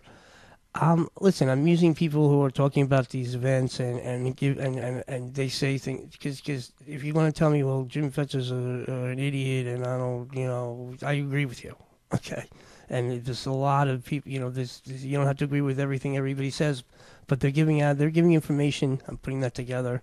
That's how the show goes. Anyway, here's idiot jerk off Jim Fetzer. But he does make this, what I'm going to play here, I think I agree with. I don't think I agree with, I outright agree with. Oops, sorry. There's a new article you can Google how Stanley Kubrick faked the Apollo moon landings, talking about how he may have been recruited to perpetrate the hoax because he had his vast experience having just produced in 1968 2001 A Space Odyssey.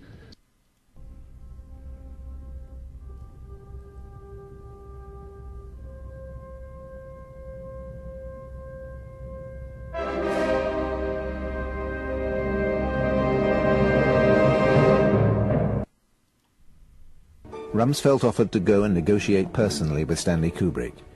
He and Henry Kissinger flew to England that same evening. Kubrick was surprised and amused by the idea, but began by refusing. Rumsfeld wouldn't give up. "We're only asking you to do one thing. Just leave us the keys to the studio for one weekend, just so we can shoot a bit of film and take a few shots. Everything will be tidied up again by Monday morning." Kissinger flattered him, telling him that Dr. Strangelove was one of Nixon's favorite films. In the end, Kubrick agreed. But Stanley Kubrick was a perfectionist. He ended up, against his better judgment, supervising the shooting of the fake moonwalk. And from there on, it played out exactly as he suggested. He had very great common sense. He was a very dedicated personality, and my relations with him were wonderful. Kissinger was the key person. Yeah, that's right. And from there on, it played out exactly as he suggested. He had very great common sense. It finally worked, and Kissinger was very, very, very pleased with the result. It looked fantastic. In Kubrick's film, The Shining, the little red rum boy, there's a scene where he has on a T-shirt, and what does the T-shirt say in the movie? It says Apollo 11. Yeah, so there's a lot of evidence out there. Again, is that the most important thing, Max? That Kubrick, it was Kubrick involved? No, it's not. This is a distraction. Okay. However, it's just, again, it's an interesting type of distraction because and is it because word got out that Kubrick did it, but now we have Kissinger, Rumsfeld, and Kubrick's wife. That's who the woman's voice was. They're all admitting that they did meet to do this thing. So I'm not sure. And then some people say, well, that's a mockumentary, not a documentary. You got that from? And I'm like, well, why? So Kissinger and Rumsfeld are acting in mockumentaries about faking the moon landing with Stanley Kubrick. I mean, basically, that's what that clip is. I'll play it again. It's Kissinger and Rumsfeld, both in themselves. And from there on, it played out exactly as he suggested. He had very great common sense. He was a very dedicated personality, and my relations with him were wonderful. Kissinger was the key person. Yeah, that's right. That was Kubrick's wife at the end, and I got to work on my Kissinger accent. That's a great voice he has there. Keep it going. It finally worked, and Kissinger was very, very, very pleased with the result. It looked fantastic. In Kubrick's film, The Shining, the little red rum boy. Okay, and this guy Bart Sibrel, who's another character, he points out, and it's true, and it's not his T-shirt, it's a sweater, but in The Shining, that little kid Danny, who's his Shining guy he speaks to, his name is Tony. He's wearing a sweater and it says Apollo 11 on it, in it, like, for whatever reason, in that movie, which is a Kubrick movie, great movie, by the way. Keep it going. In Kubrick's film, The Shining, the little red rum boy, there's a scene where he has on a T-shirt, and what does the T-shirt say in the movie? It says Apollo 11. 20 years ago, I heard, it was actually an American who was doing a talk, not on the moon, he was doing it on something else, but he, in passing, said, of course, you know they didn't land on the moon. And I thought, what is he talking about? He said, just look at the pictures, you'll see. New evidence throws into serious doubt the authenticity of the Apollo record and suggests that NASA hoaxed the photographs taken on the surface of the moon. My choice will be a logical one, arrived at through logical means. David is an award-winning film and television producer, as well as a professional photographer and associate of the Royal Photographic Society. In our view, the Apollo pictures were faked. Then this is obviously a crude Russian hoax. And what about stars? On the moon, with no atmosphere, they must have been quite a sight to behold. Yet there is seldom any mention of them, if ever, by any of the astronauts on any of the missions. Perhaps most surprisingly, there are no stars in the Apollo photographs, even though they were taken from space. And you can go to NASA's own website and look at all their pictures, thousands of pictures. Not one has a star, which is, and again, I'm sorry, folks, but that's pretty. That's, you know, we can see them here when we have an atmosphere, and there's supposedly no atmosphere there, and you can see them. That's the opposite of what we've been led to believe, and the opposite of what we've been told, whether you believe it or not. So how could that be? The only way it could be is that I guess there's too many people. They seem to think that there's too many people who can figure out by the way the stars are aligned, you know, if that's real or not. I guess that's a way. Maybe that's outright proof. I don't know why but they didn't bother to put any stars in the background. I guess it's true. I guess people, you can, you know, if you're gonna half-ass it, you might as well just put some stars out there. But there are people who know where the stars are supposed to be, I guess. Anyway, no, I'm not one of them, but I'm sure I know they're out there. So there's no stars in any of the pictures, and they just throw that in your face. Yep, sorry, and then I'm going to show you where. Well, again, I'm going to show you where the at the news conference itself they addressed that already. It's just crazy. It's crazy. How could they have addressed that at the news conference? Perhaps most surprisingly, there are no stars in the Apollo photographs, even though they were taken from space. If you look real closely, though, you don't see any stars in the background, do you? No. You won't see any stars in the background of any NASA photographs taken of any of the Apollo moon landings. Stars are out there. Without an atmosphere to filter the light and diffuse the light of the stars and the sun are extremely bright in space where there's a vacuum. How come? If they were using the finest cameras, the finest lenses known to man, there are no stars in any of the pictures taken by these guys. But that isn't logical now, is it? It's not logical. Yeah, I mean, how come there are none? And then that was Ringo from Yellow Submarine. He's like, that wasn't logical. But that isn't logical now, is it? No. You can't got it. How come there's no stars in any of the pictures? That's ridiculous. That's crazy. You see stars that are more brilliant than anything you've ever seen on the clearest nights here on Earth. Then in your face again. So then it was Apollo 13. He's an astronaut. That was I forget his name in the movie, but that was the Kevin Bacon character, and he says you can see the stars clear as can be than you've ever seen it on Earth. And then in the Apollo news conference, you're like, oh, we didn't see any stars on the moon. Like there aren't any. You don't see stars on the moon, which evidence has been, or what we've been told is the opposite of that. That they're actually brighter than they are here to us. Moving on. But there's no stars in any NASA photos. Since the heavens, in relation to the moon and the earth, are always in motion, every photograph would have had to show the stars in a different position. Seems logical to me also. We also made use of the stars through the telescope. Oh, yeah, that's Buzz Aldrin at the Apollo news conference again, supposedly 2 weeks after, and he said, we made use of the stars through the telescope. I don't know why you need a telescope. Nobody knows either. But he's in space. He's using a telescope. I don't know. Anyway, he said we made use of the stars unless it's in different.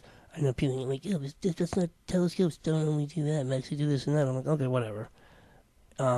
He said we made use of the stars through the telescope. Okay, that was at the Apollo News Conference. I got that from that conference, which was very strange to me. And aligning a crosshair by rotating the field of view until the crosshair superimposed on the star. This would give us the angular measurement of the star within the field of view of the telescope. That was some some mumbo jumbo, but he said we were looking at the stars through the telescope and measuring the size of the stars, whatever that meant, and use it for navigation. They said, I don't know. That's what he said. Anyway, so that was at the Apollo News Conference, supposedly 2 weeks after they got back. Once you get up in space, there's nothing in the way, so you can see the stars perfectly clear. Okay, that was another astronaut from the movie Lunar Sea, but that was a real astronaut. I forgot which one that was. I think I'm not. You know what? I don't want to make a wrong guess on it, but he was a real astronaut. That was a real clip, and he said when you're up in space, you can see the stars perfectly. Once you get up in space, there's nothing in the way, so you can see the stars perfectly clear.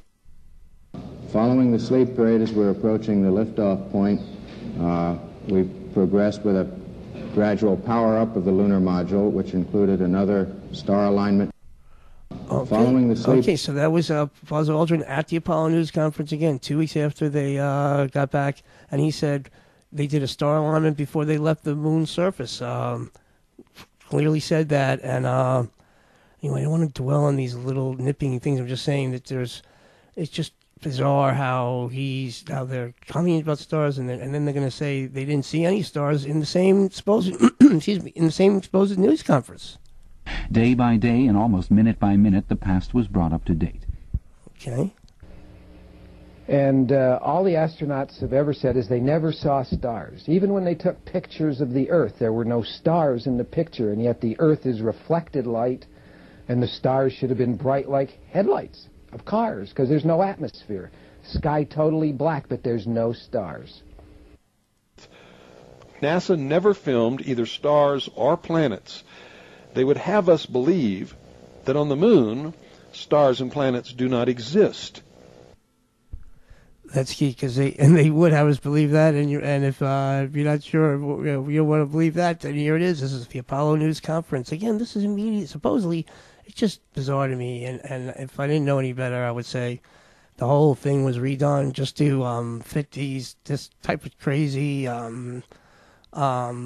debunking, or it's not even debunking. I don't even know. It's just bizarre to me. But again, this is at the Apollo News Conference, so they knew to comment on this about.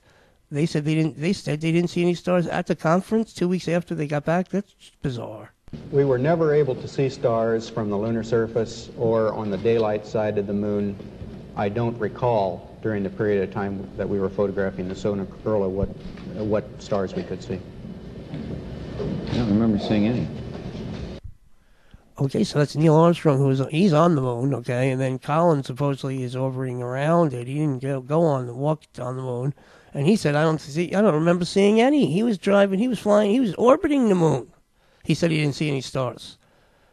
Okay, that was Collins. So I'm sorry, but that's insane. Okay, but again, they do it, and that was at the Apollo conference. He said that we didn't see any stars. I mean, they got away with that. I don't even see how they couldn't. That couldn't have been that would have been that for the whole story right then. If they couldn't have said that 2 weeks after they got back, they didn't see any stars. So they're saying, yeah, we told you that already. We were never able to see stars from the lunar surface or on the daylight side of the moon. I don't recall during the period of time that we were photographing the solar corona what stars we could see. You see, he says from the lunar surface, but Collins is not on the surface, and he said, I didn't see any. He's like, he said, I don't remember, and the other one says, I didn't see any. I don't see any. This is crazy. This supposedly happened at the news conference during the period of time that nobody caught this 50 years ago. No, I'm sure that doesn't make sense to me. That should have been that should have been. That's why it seems like this is newly. I think that's why maybe that's why maybe even I was persuaded into doing this show, is because maybe they're like, we need to put out a new version of that, and that's what she said in the textbook thing, and, Interstellar that's kind of coming to me right now as we go.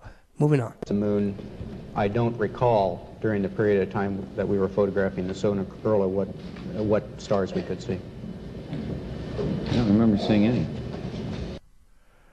I don't recall what stars we could see? What kind of twisted answer is that? I just don't trust these two fellas. I'm with Mr. Howell. I don't trust these chaps either. The substitution of one piece of nonsense for another.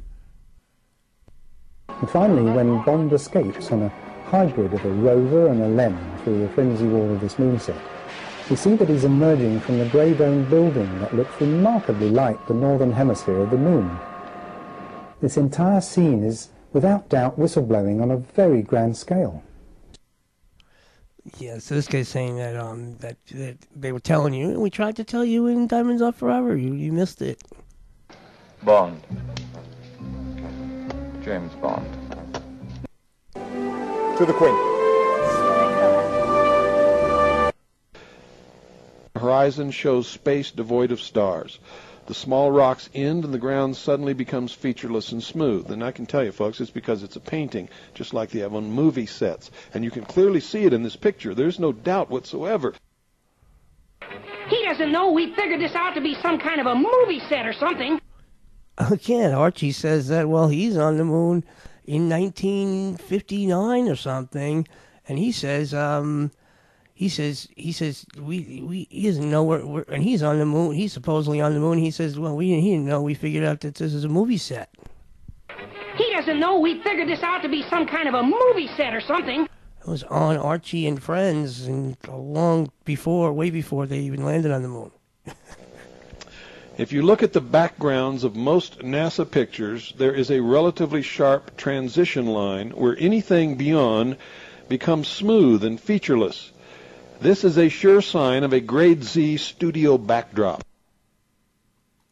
The moon is essentially gray. No color. Looks like plaster of Paris.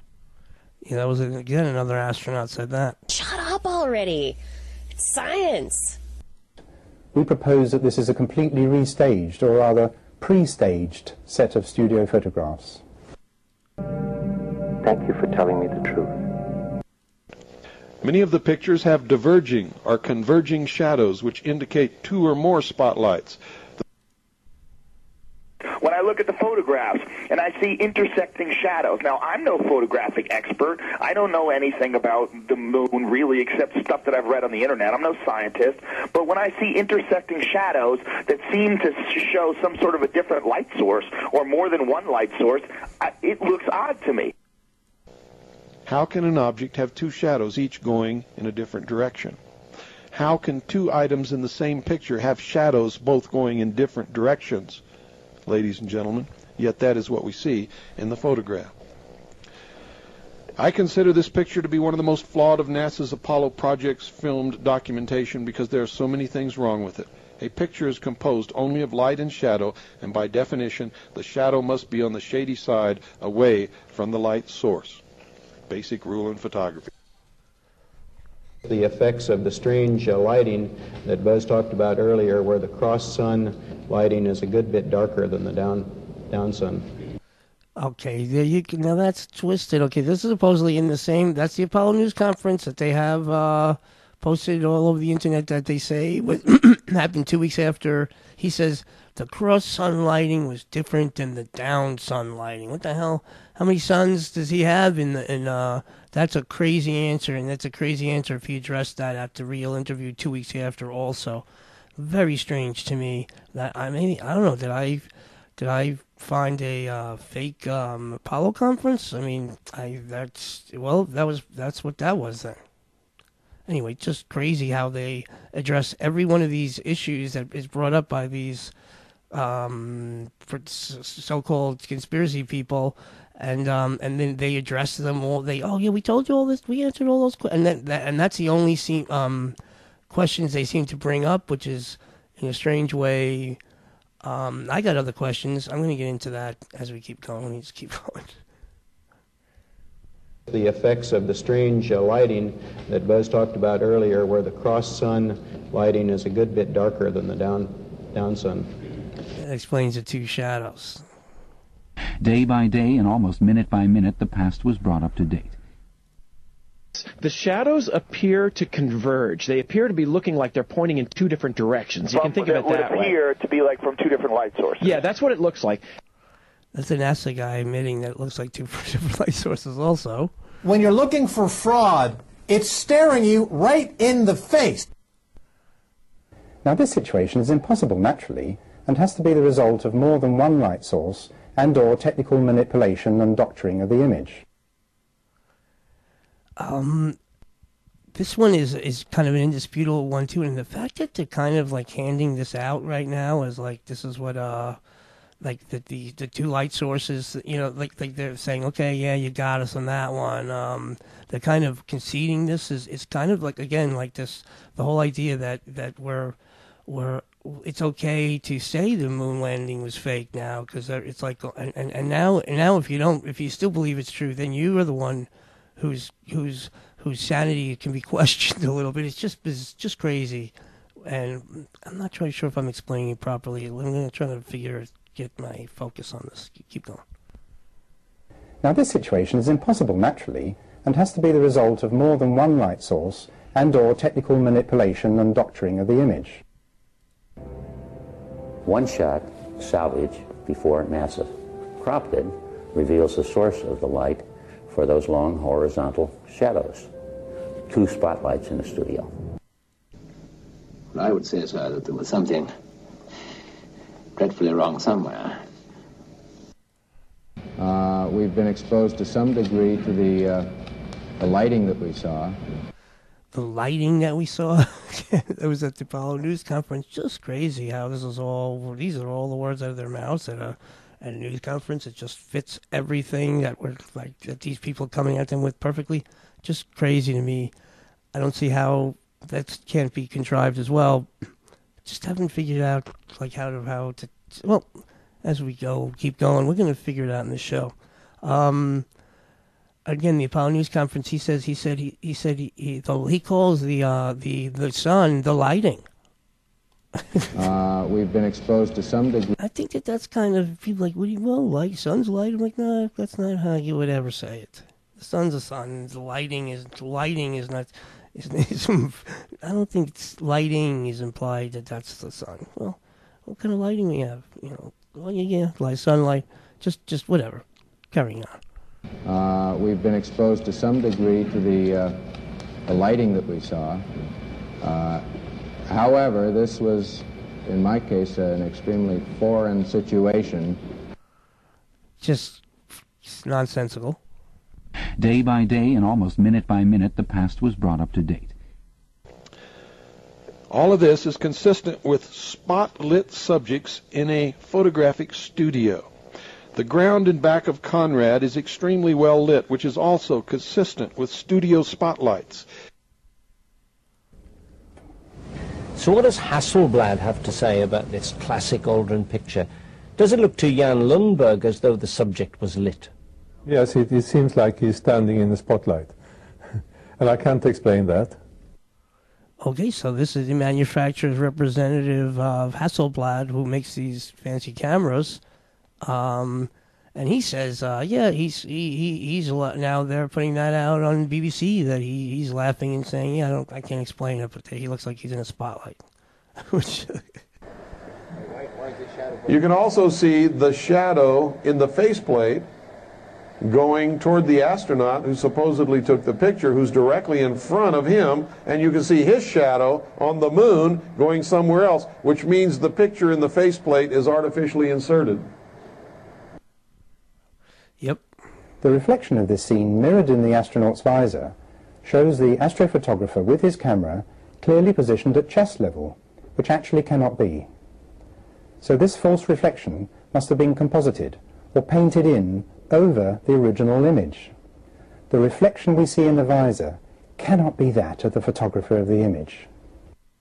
In all the photographs, there was no flash. You'd have seen it because the astronaut taking the photograph is reflected in the visor of the helmet of the other astronaut. The astronauts are lit from behind, but the smallest details of their spacesuits are perfectly visible. The very first thing you learn in photography is not to shoot against the light. You've got to have your back to the sun to get the best shots. Yeah, so what he's saying there is that if the sun is or the light's behind you and you're taking a picture of somebody, which is the proper way to do it, so the light is on your subject or what you're taking the picture of.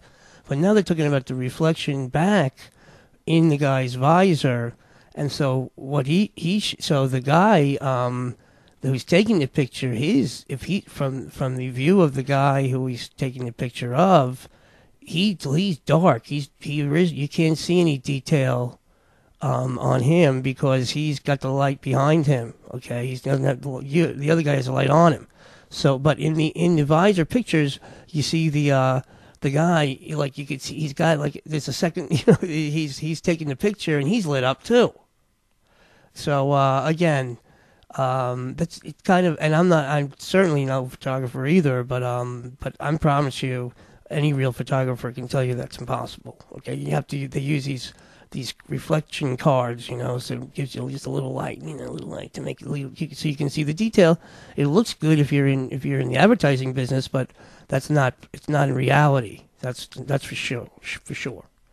Carry on. In all the photographs, there was no flash. You'd have seen it because the astronaut taking the photograph is reflected in the visor of the helmet of the other astronaut. The astronauts are lit from behind, but the smallest details of their spacesuits are perfectly visible. The very first thing you learn in photography is not to shoot against the light. You've got to have your back to the sun to get the best shots. Stuff is the flag being planted on the moon facing one way and the shadow of the man being the other way. There's so much wrong with the Apollo missions. There's so much wrong. Every time the American flag is shown, there's a great deal of light on it, even if it is on the shadow side of the lunar lander. How can the flag be fluttering? I mean, we got no atmosphere on the moon, and there's all this footage of the flag flapping around. We soon realized the whole thing was a hoax. It took us less than 2 hours to figure out the photographs. Take the American flag, which is shown suspended in midair and waving this way and that. But there's no wind on the moon. And why does the flag appear to be fluttering in a breeze, even though there's no wind on the moon? Truly a giant leap for all mankind, for in order to carry out this task, the astronauters had to arrive at the location, select the most likely soft spot in a totally unknown surface, hammer in the lower part of the flag mast, insert the upper part of the mast and its attached flag, perhaps adjust the folds, and only then remove himself from the scene. All this while wearing the most cumbersome of gear, a pressurized spacesuit and the PLIS, the life-supporting backpack. According to this piece of footage, Apollo 16 achieved this list of things to do in a mere 69 seconds. We had some difficulty at first getting the pole of the flag to remain into the surface. In penetrating the surface, we found that most objects would go down about 5, maybe 6 inches, and then it would meet with a gradual resistance. At the same time, there was not much of a supporting force on either side, so we had to lean the flag back slightly in order for it to maintain this position. That didn't make any sense to me either, but again, it's addressing that same question of how you put the flag in and how come it was in the fluttering, and just crazy. And this again from the press conference that happened 2 weeks after they got back.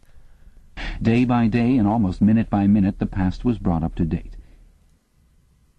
I can prove beyond any shadow of any doubt that the photographs and videotapes and the video coverage of the so-called Apollo landings on the moon are all fake.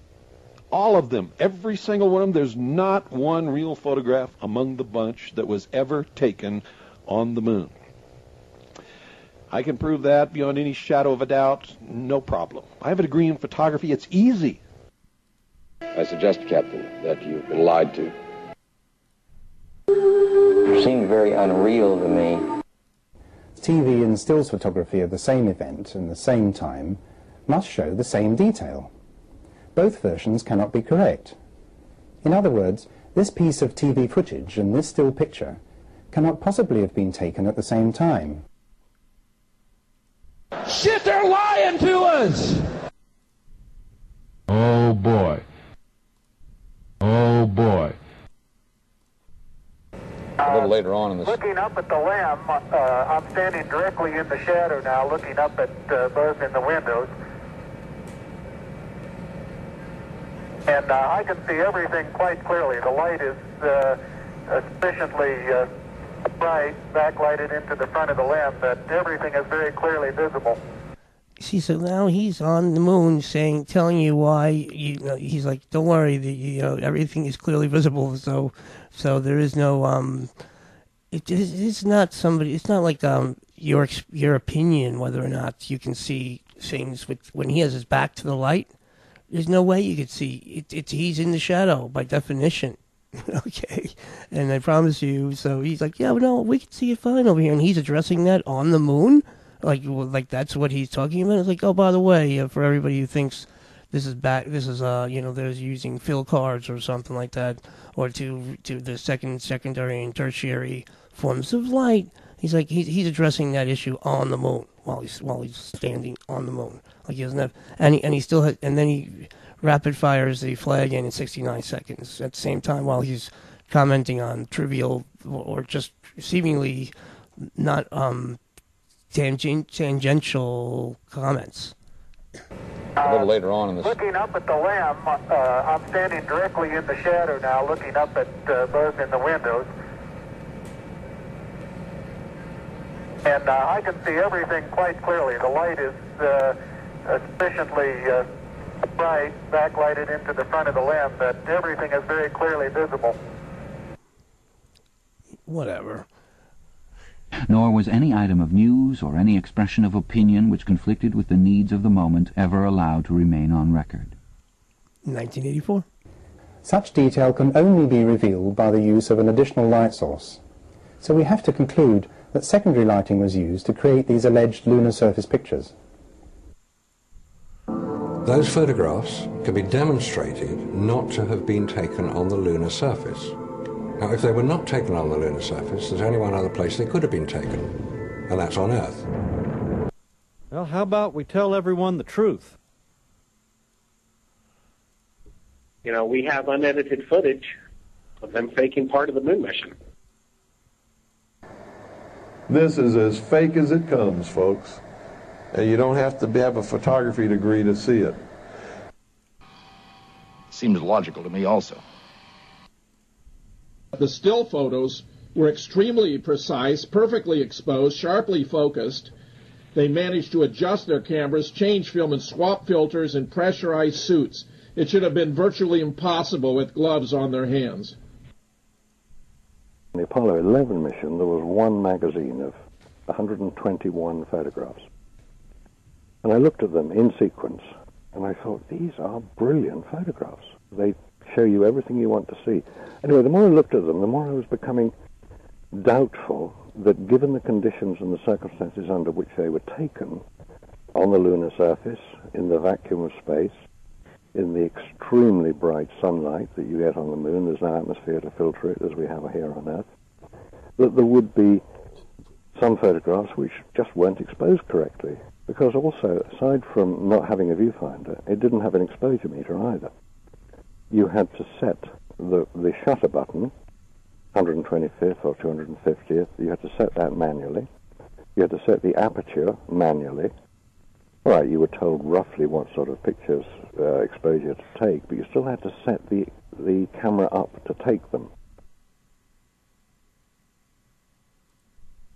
And, of course, we would like to always have more and more dexterity with arms moving and fingers moving.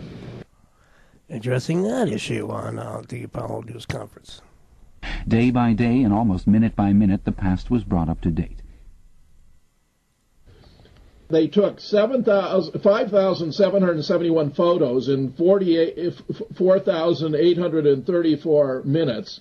In other words, an exposure every 50 seconds. All of these photographs are perfectly focused. They're absolutely clear, and yet they were taken with cameras that ostensibly were mounted on the outside of these so-called spacesuits by men who had to adjust the aperture and the time interval and so forth using their gloved hands, which he suggests, and I cannot disagree with him, was a physical impossibility. The activity seemed to go very rushed. There were a lot of things to do, and we had a hard time getting them finished. The activity seemed to go very rushed. The gloves were built that they couldn't grip anything smaller than about an inch. They had very bad feeling on the fingertips. There was a guy from Hasselblad saying that they couldn't really, they had pressure, they were pressurized. They couldn't, because supposedly there is no air or even atmosphere on the moon, so they had pressurized suits, so that it wasn't even like it's just something that's covering their skin or something. It's also pressurized, so you can't touch, you can't feel anything at all. Yet they're taking thousands of pictures with perfectly every single shot's got perfect lighting, perfect aperture, so to speak. All the which it would take a genius photographer to do, let alone a guy who's not even a photographer. I'm not really terribly good with. I'm not savvy with cameras, and yeah, I mean, and my pictures would reflect that.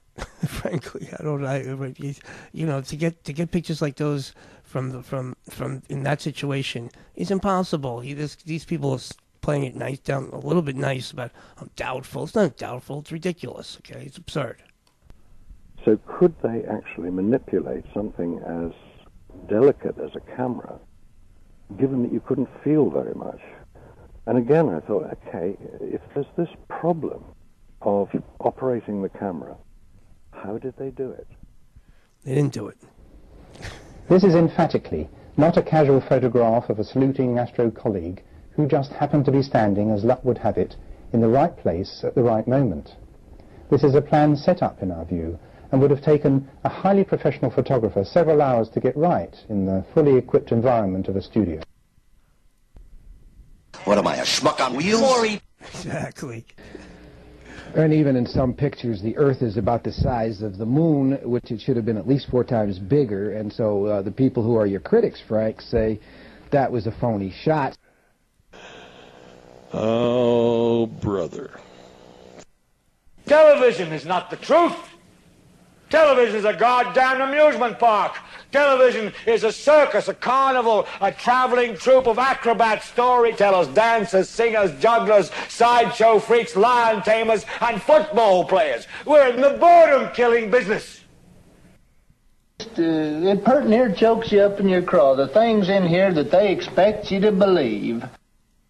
There were the huge printing shops with their sub-editors, their typography experts, and their elaborately equipped studios for the faking of photographs. There was the teleprogram section with its engineers, its producers, and its teams of actors specially chosen for their skill in imitating voices. NASA's photographs of the Apollo moon landings and of spacewalks and all kinds of things are fake, phony. NASA's photographs of the Apollo moon landings and of spacewalks and all kinds of things are fake, phony. The moon landing missions were a giant hoax. The lunar surface temperature in the sun should be around 135 degrees today. In the shade, the temperature would again be about minus 100 to minus 150 degrees Fahrenheit. That would be in the shadow of the lunar module. And I'll be walking in a place where there's 400 degrees difference between sunlight and shadow. They seem to want us to believe that for some reason, and it's everywhere. And again, and it's in these where the astronauts themselves say it again. And I'll be walking in a place where there's 400 degrees difference between sunlight and shadow. Day by day and almost minute by minute, the past was brought up to date. Furnace Canyon, Nevada. 120 degrees during the day and 10 below zero at night. That's on I Dream of Jeannie. He's saying that's what the canyon in Nevada is. Play that one again for you. Furnace Canyon, Nevada. 120 degrees during the day and 10 below zero at night. There you go. The camera used on the moon was a Hasselblad 500 of excellent design and quality, but with no special modifications or cover. But in 2 hours, the temperature went from plus 130 degrees to minus 150 degrees. Yet, everyone knows that above 50 degrees, heat causes chemical changes in the photographic emulsions. It makes the mechanical parts of the camera expand and loosens the lens. Extreme cold would render the batteries in the exposure meter useless and freeze the film, which shatters like glass at minus 80 degrees. The X-rays from the sun would fog the film, and ultraviolet rays would distort the colors. Yet the colors are perfect. When I see that those crosshairs aren't over all the images, it looks cut and cropped to me. You know, I'm beginning to figure this all out. Every photograph that NASA made and said was taken on the moon is fake and is easily proven fake. No problem. When I look at some of the photographs of the moon, I have this gigantic coffee table book, and it's all, a NASA book, and it's beautiful pictures of the moon and all these different photographs. Well, when I look at some of them, they look obviously fake. They look cut and cropped. The astronaut is getting up with a wire taking the weight, relieving him of 5/6 of the Earth's gravity. A magic trick? No, just the help of a wireman. Al, this sponge rubber gives a real bounce. Archie and friends again. They're astronauts and they're bouncing around on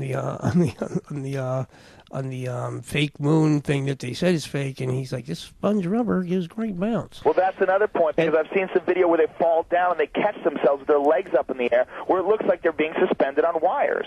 Well, yeah, they're in lower gravity, and so they bounce funny. But would they, even if they bounce funny, why would it look like they're suspended on wires, like they're being suspended from a point on their back where their legs kick up and then automatically come back down? I've seen video of them, like, righting themselves, where they're literally, their whole body is pitched 45 degrees forward, and they manage to right themselves.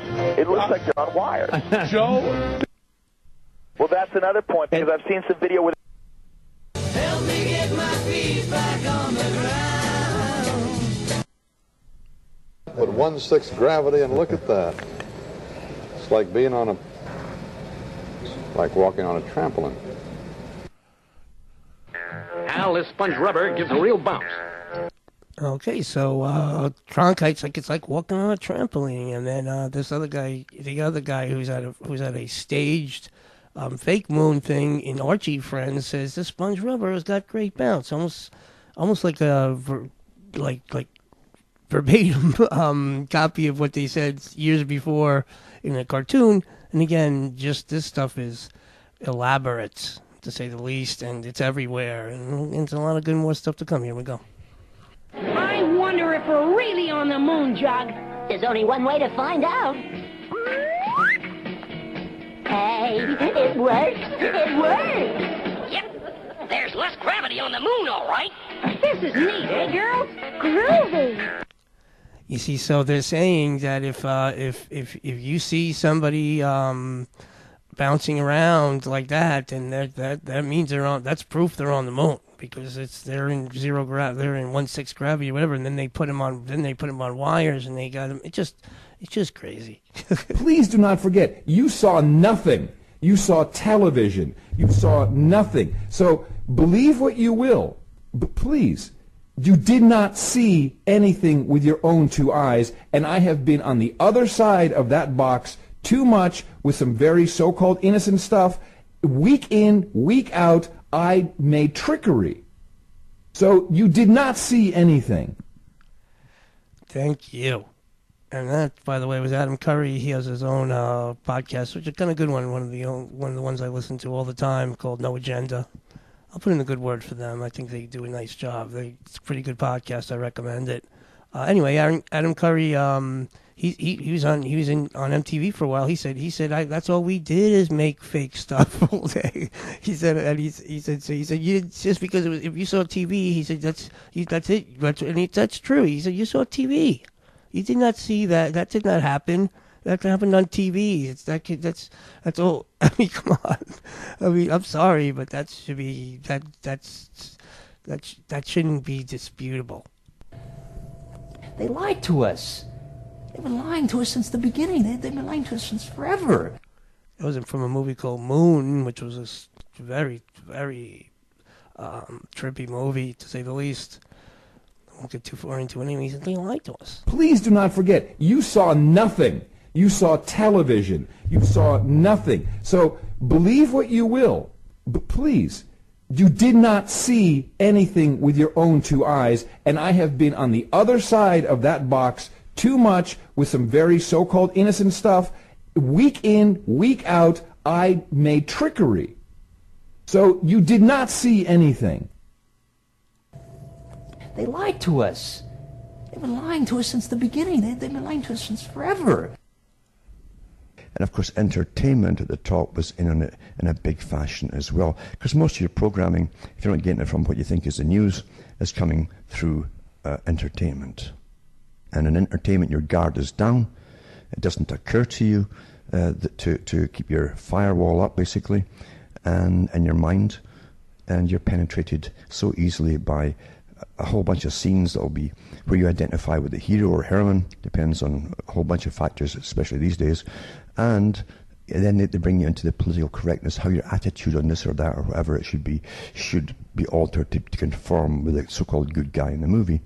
And that's how easy it's all done. Ladies and gentlemen, this photograph of the moon's surface was taken 2 months ago by a camera aboard an unmanned space capsule. Today, space technicians at the Cape are hopeful that this view of the moon and even closer ones will be seen for the first time by human eyes. Sam, not now. I'm watching the moon probe. What? The moon probe. I'm watching the moon probe. But when you turn the vacuum on, the set goes fluey. I can't see. I can't see. Can't you do that later? Sweetheart, I've been waiting for weeks to give the house a thorough cleaning. These rugs are filthy. How can you worry about the dirt on the rugs when we're about to see the surface of the moon? The moon could use a vacuuming, too. All that dust. We have now received word from the Cape that the orbit and attitude of the space... She's planting the whole moon, everything you need to know, and she's planting it all there for you. All that dust, and she's going to talk about the orbit, and she's going to give you everything because she's so she is very likable. She's very attractive. She's a kind of a hot wife. He's a dimwit. He's an idiot, henpecked husband, and she's got some magic powers to boot. So he's definitely not going to mess with her. And she knows everything about everything, and she's gonna be like, tell me what everything she tells you about the moon. That's what you know about the moon from now on. I promise. That's because you downloaded that. You didn't question her. She's Bewitched. She's Samantha from Bewitched. Space capsule are perfect.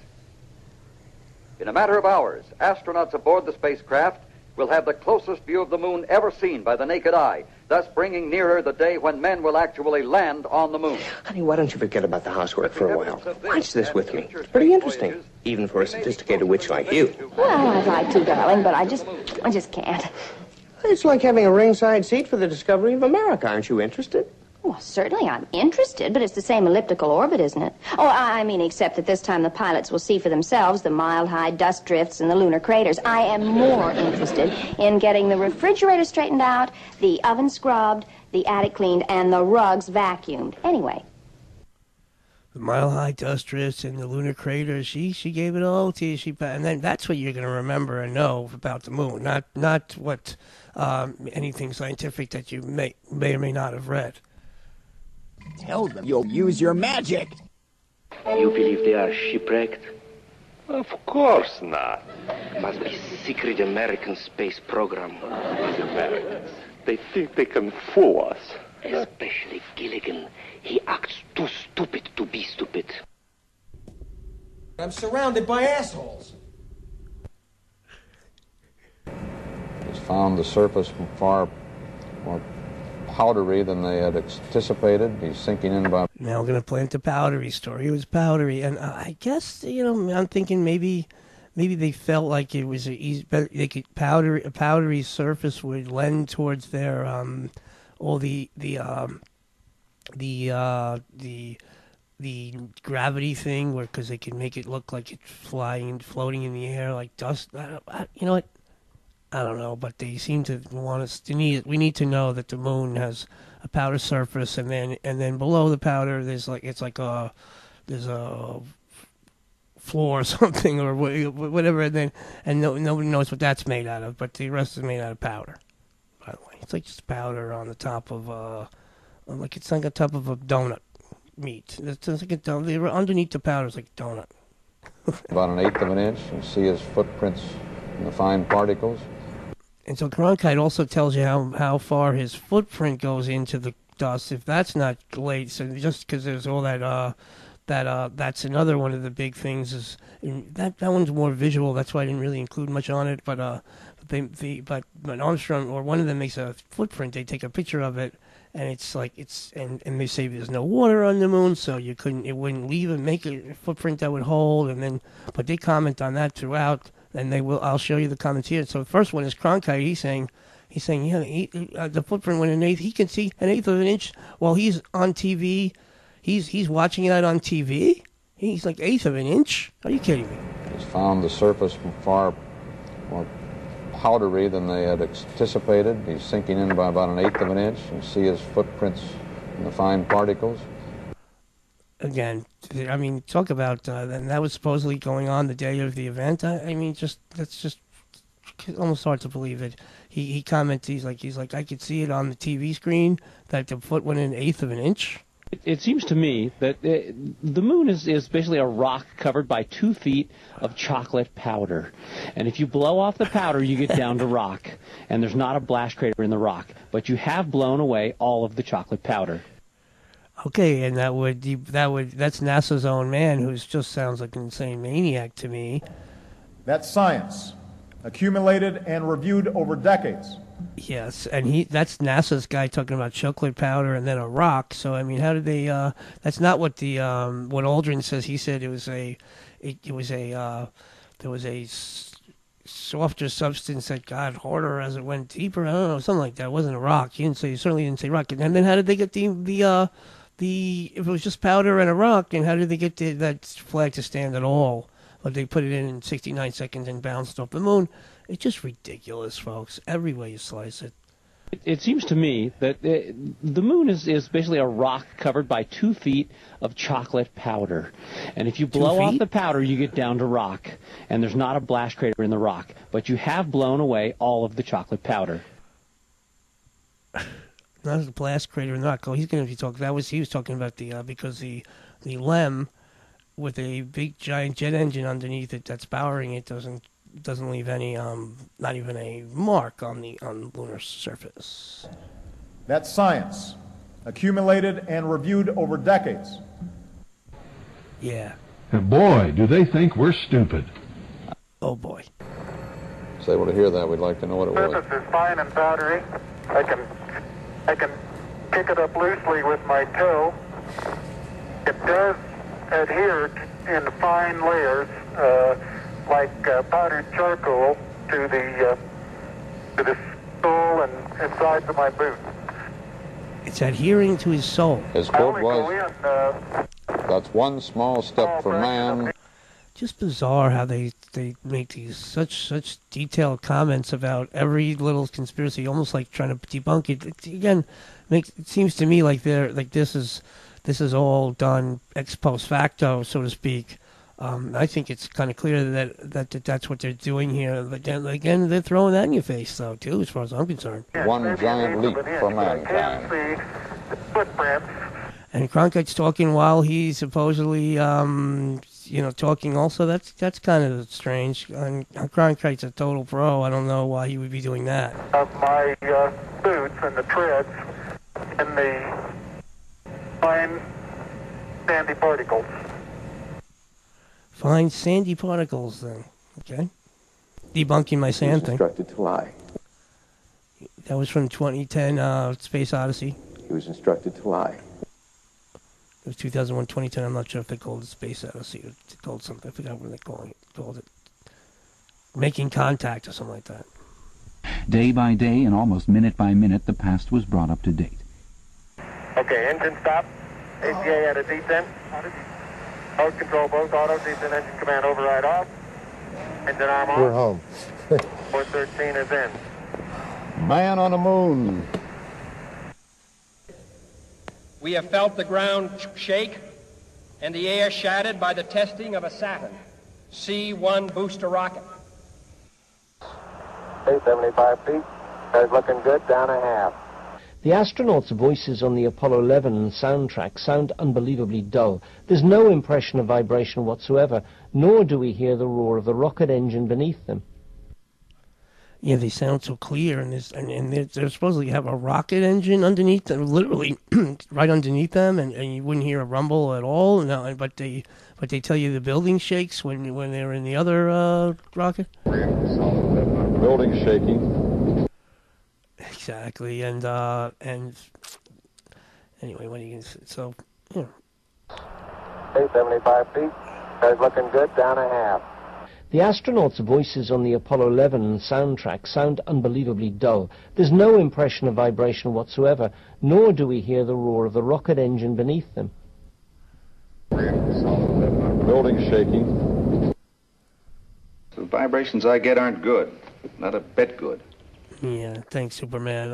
Again, JFK was talking about the shaking, and then the guy's literally on some sort of a radio from the in the LEM, and you don't even hear a peep at it. It's like he's in a library over there. This LEM weighed 33,000 pounds, and it dropped onto the moon using only one engine. They're kind of rubbing it in your face that they changed it all, and this is all new stuff and newly reacted, and simulated. I bet you if you asked them a specific question like, is this simulated or is this real? It's like, well, it's a real simulation. That's what you get on that one. This LEM weighed 33,000 pounds, and it dropped onto the moon using only one engine. But on all, and I mean all, the moon landings, all 6 times, there is no crater, there is no dust blown away. This is typical of each landing. So the only conclusion is that this guy was put here by a crane. That was Ralph Renee himself, and that's true. Yeah. It looks like it was put there by a crane. Moving on. Let's keep going through this stuff. Here we can see that there is no disturbance whatsoever under the LEM. A fact, incidentally, that nearly all the crews felt obliged to draw our attention to.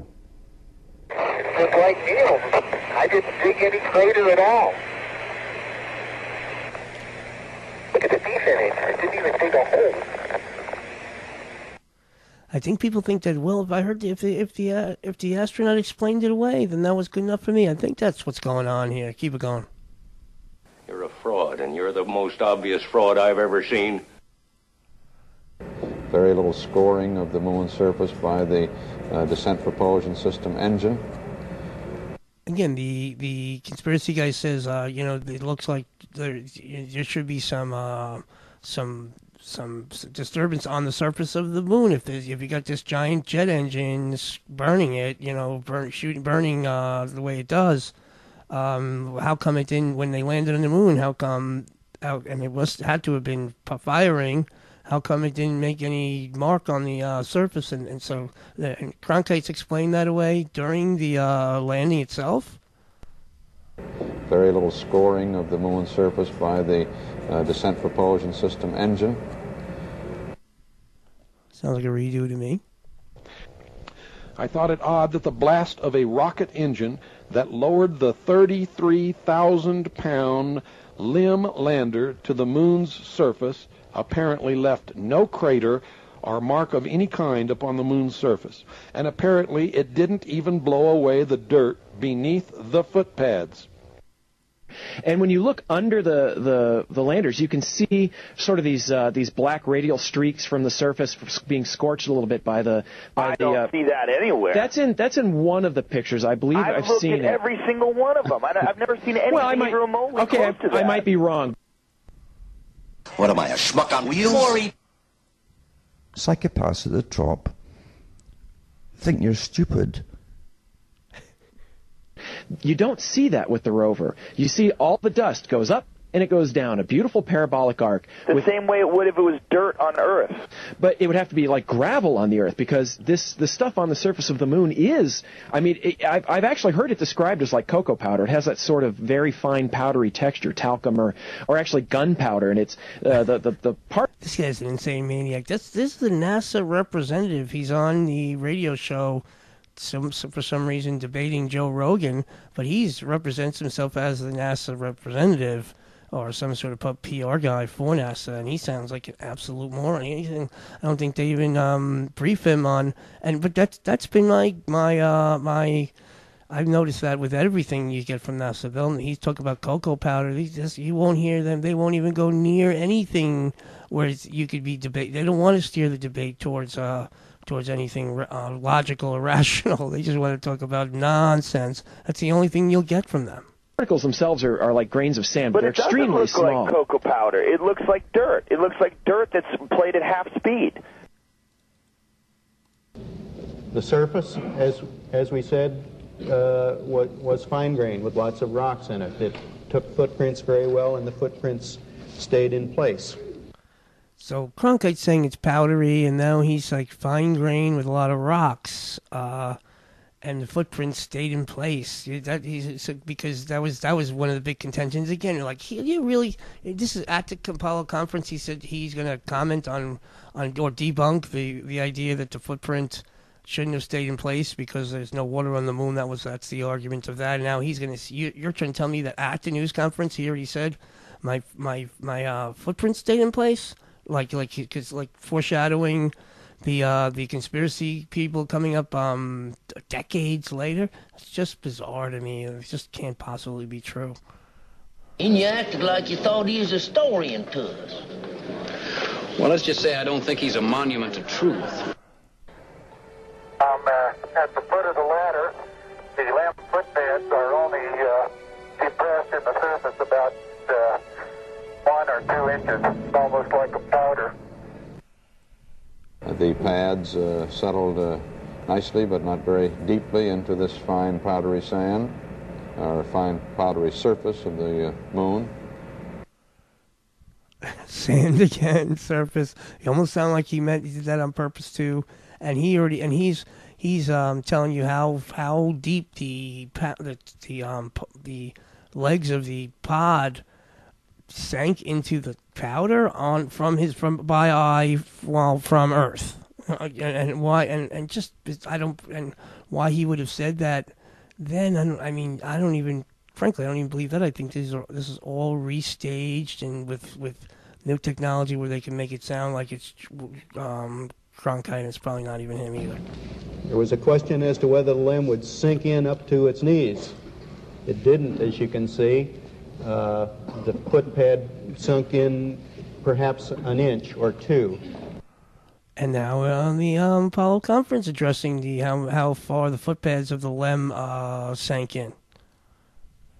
Day by day and almost minute by minute, the past was brought up to date. I wonder if we're really on the moon, Jug. You will accomplish this how? Disinformation. A good story always trumps the truth. The moon is a great deal easier to reach than you realize. Oh, sure, it's a cinch. Only 240,000 miles. That was Woody Woodpecker from the Destination Moon movie. How far away from Earth now, Jim, about? It looks like you're approaching 150,000 miles. You're lying. I could always tell when you were lying because you were never any good at it. What it is they're faking a shot of being halfway to the moon. Now, if you're faking a shot of being halfway to the moon, you can't go halfway, right? Because you're faking it. Fair enough. When I look at that video of them faking the distance between the Earth and the Moon, when they're shooting the Moon, or the Earth rather, through a circular window in the lunar module, and they have the windows blacked out, they're pretending that it's deep space. They're saying that they're 130,000 miles out, and then you see them pull the window curtains down, or the shade, whatever they have covering up with the windows. That makes me curious. Given that the first version is purporting to be over halfway to the Moon, and on closer examination is seen to be a colour transparency, we have to conclude that this image is not a true representation of the CSM's position. Given that the first version is purporting to be...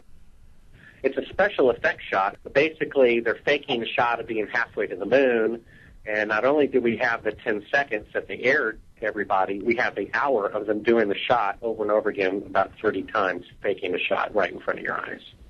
Yeah, so somehow this guy, Bart Sibrel, and this is a whole other one of these characters, and I think that they allow him to go out there and say, yeah, this is a hoax, but then his character is a very right-wingy religious Christian, so that's going to, again, that sounds very contrived to me, just so you can demonize that group of people who might be some people who tend to be listening a little bit more than the crazy Birkenstock liberal, limousine liberal New York crowd, like where I live. They'll dismiss it because, like, oh well, this guy's a Christian nut, you know. And he's out there telling you exactly these real anomalies. So that's just this is how this whole game works. This propaganda game works, and if you can't sift through it all, you're going to get the wrong message. That's for sure. That's for sure.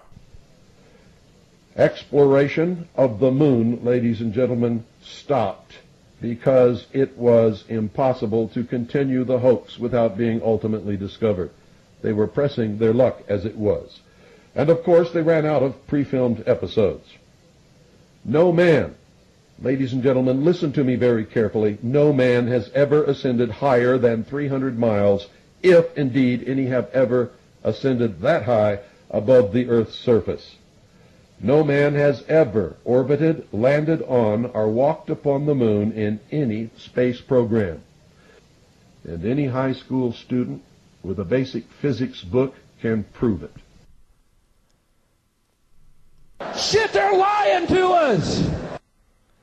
Yeah, so I'm coming down the back stretch in this show. The bizarre colour of deep space in NASA's footage of the Apollo 13 mission. When the astronauts have transferred to the LEM, some 200,000 miles from Earth, we look out of the small observation window and see the colour blue, not the black of space that NASA's astronauts describe. The official NASA footage has the LEM's triangular windows entirely filled with a blue as bright as that of a cloudless summer's day here on Earth. It's astonishing. If these astronauts really were some 200,000 miles away from Earth, surely the windows of the LEM should be entirely filled with the black of deep space. Darling, how can I see in all this fog? Yes, and so again on BBC they're telling you that they showed a picture of the on NASA's website again of a picture out the window of the LEM and it's blue sky out there and they're in the middle of deep space supposedly. Again, I don't see how that could be a main mistake. I'm going to get into the next on the next show. I'm coming down the back stretch of this show. It's a long show already, and it's a long topic. I'm not going to do a whole outro ending. I'm just going to pretty much give you a few more clips. I'm going to because I'm going to throw together part 2, and you'll have that shortly, and I would say within the next couple of days, and then we're going to even go to part 3 after that. So I'm not going to give you too much of a wrap up, except we're still. I'm just trying to throw out all the info about what proves it to be a hoax. I really think that this is more than enough already. I don't think that there's any dispute that. And the key is to get to what's this hoax for, and what did they do this for, and I think I plan to get towards that in these shows. If I haven't, I don't know if I got that done with that in this show, and even though it's a long show, because this is a show more about just showing you what's out there, and then we're gonna, as the next show progresses, we're gonna wrap things tighter together. Anyway, thanks for listening to my show, rambling today. This is part one of the moon hoax show series, the moon landing hoax series that I'm going to do. I'm not sure if that's going to be the official name yet, but I've been working so hard on just getting these shows together that I don't have I haven't really thought it through on the official name yet, but I wanted to get this rolling and get it out there. We're coming down the back stretch. I'm going to play a few more clips and be out of here. I might as well, I think I'm going to sign off at this point right now, and stay tuned for part two. I'm Max Rat, and my show is the Max Rat Deconstruction Zone. Another thing for the record, you can always download my shows for free on iTunes. It's on YouTube. You can stream it off my site. You can download them from my site if you like. I'm sure there's even more platforms that I need to, like BitTorrent stuff. I haven't done that yet, but thanks for listening. Coming at you with several more of this series, and keep it going from there. I'm Max Rat. Over and out. Darling, how can I see in all this fog? Roger, you're seeing Earth as we see it at our left-hand window, just a little more than a half Earth. During the sequence, after the camera has zoomed in, surprisingly, something comes between the camera and the Earth, partly obscuring the view. Obviously, this could not happen if they were shooting directly out of the window. It would not then be possible for anything to get midway between the camera and the Earth. You know, it's not a theory in my mind. I mean, it's a fact. They didn't go. All based upon nothing. No science, no scientific evidence, nothing but sheer bullshit. No, ma'am. Our astronauts did not see your mother on the moon. What? Yes, I'll be sure to tell the next crew that goes up there to look for her. Do you think the resistance is real? No. None of it's real. We have done it again. I certainly have. We have done it again. I certainly have. So we've got to leave now. Well, toodaloo. If I don't come back, you tell Mother I love her. Your mother's dead, Llewellyn. Well, then I'll tell her myself.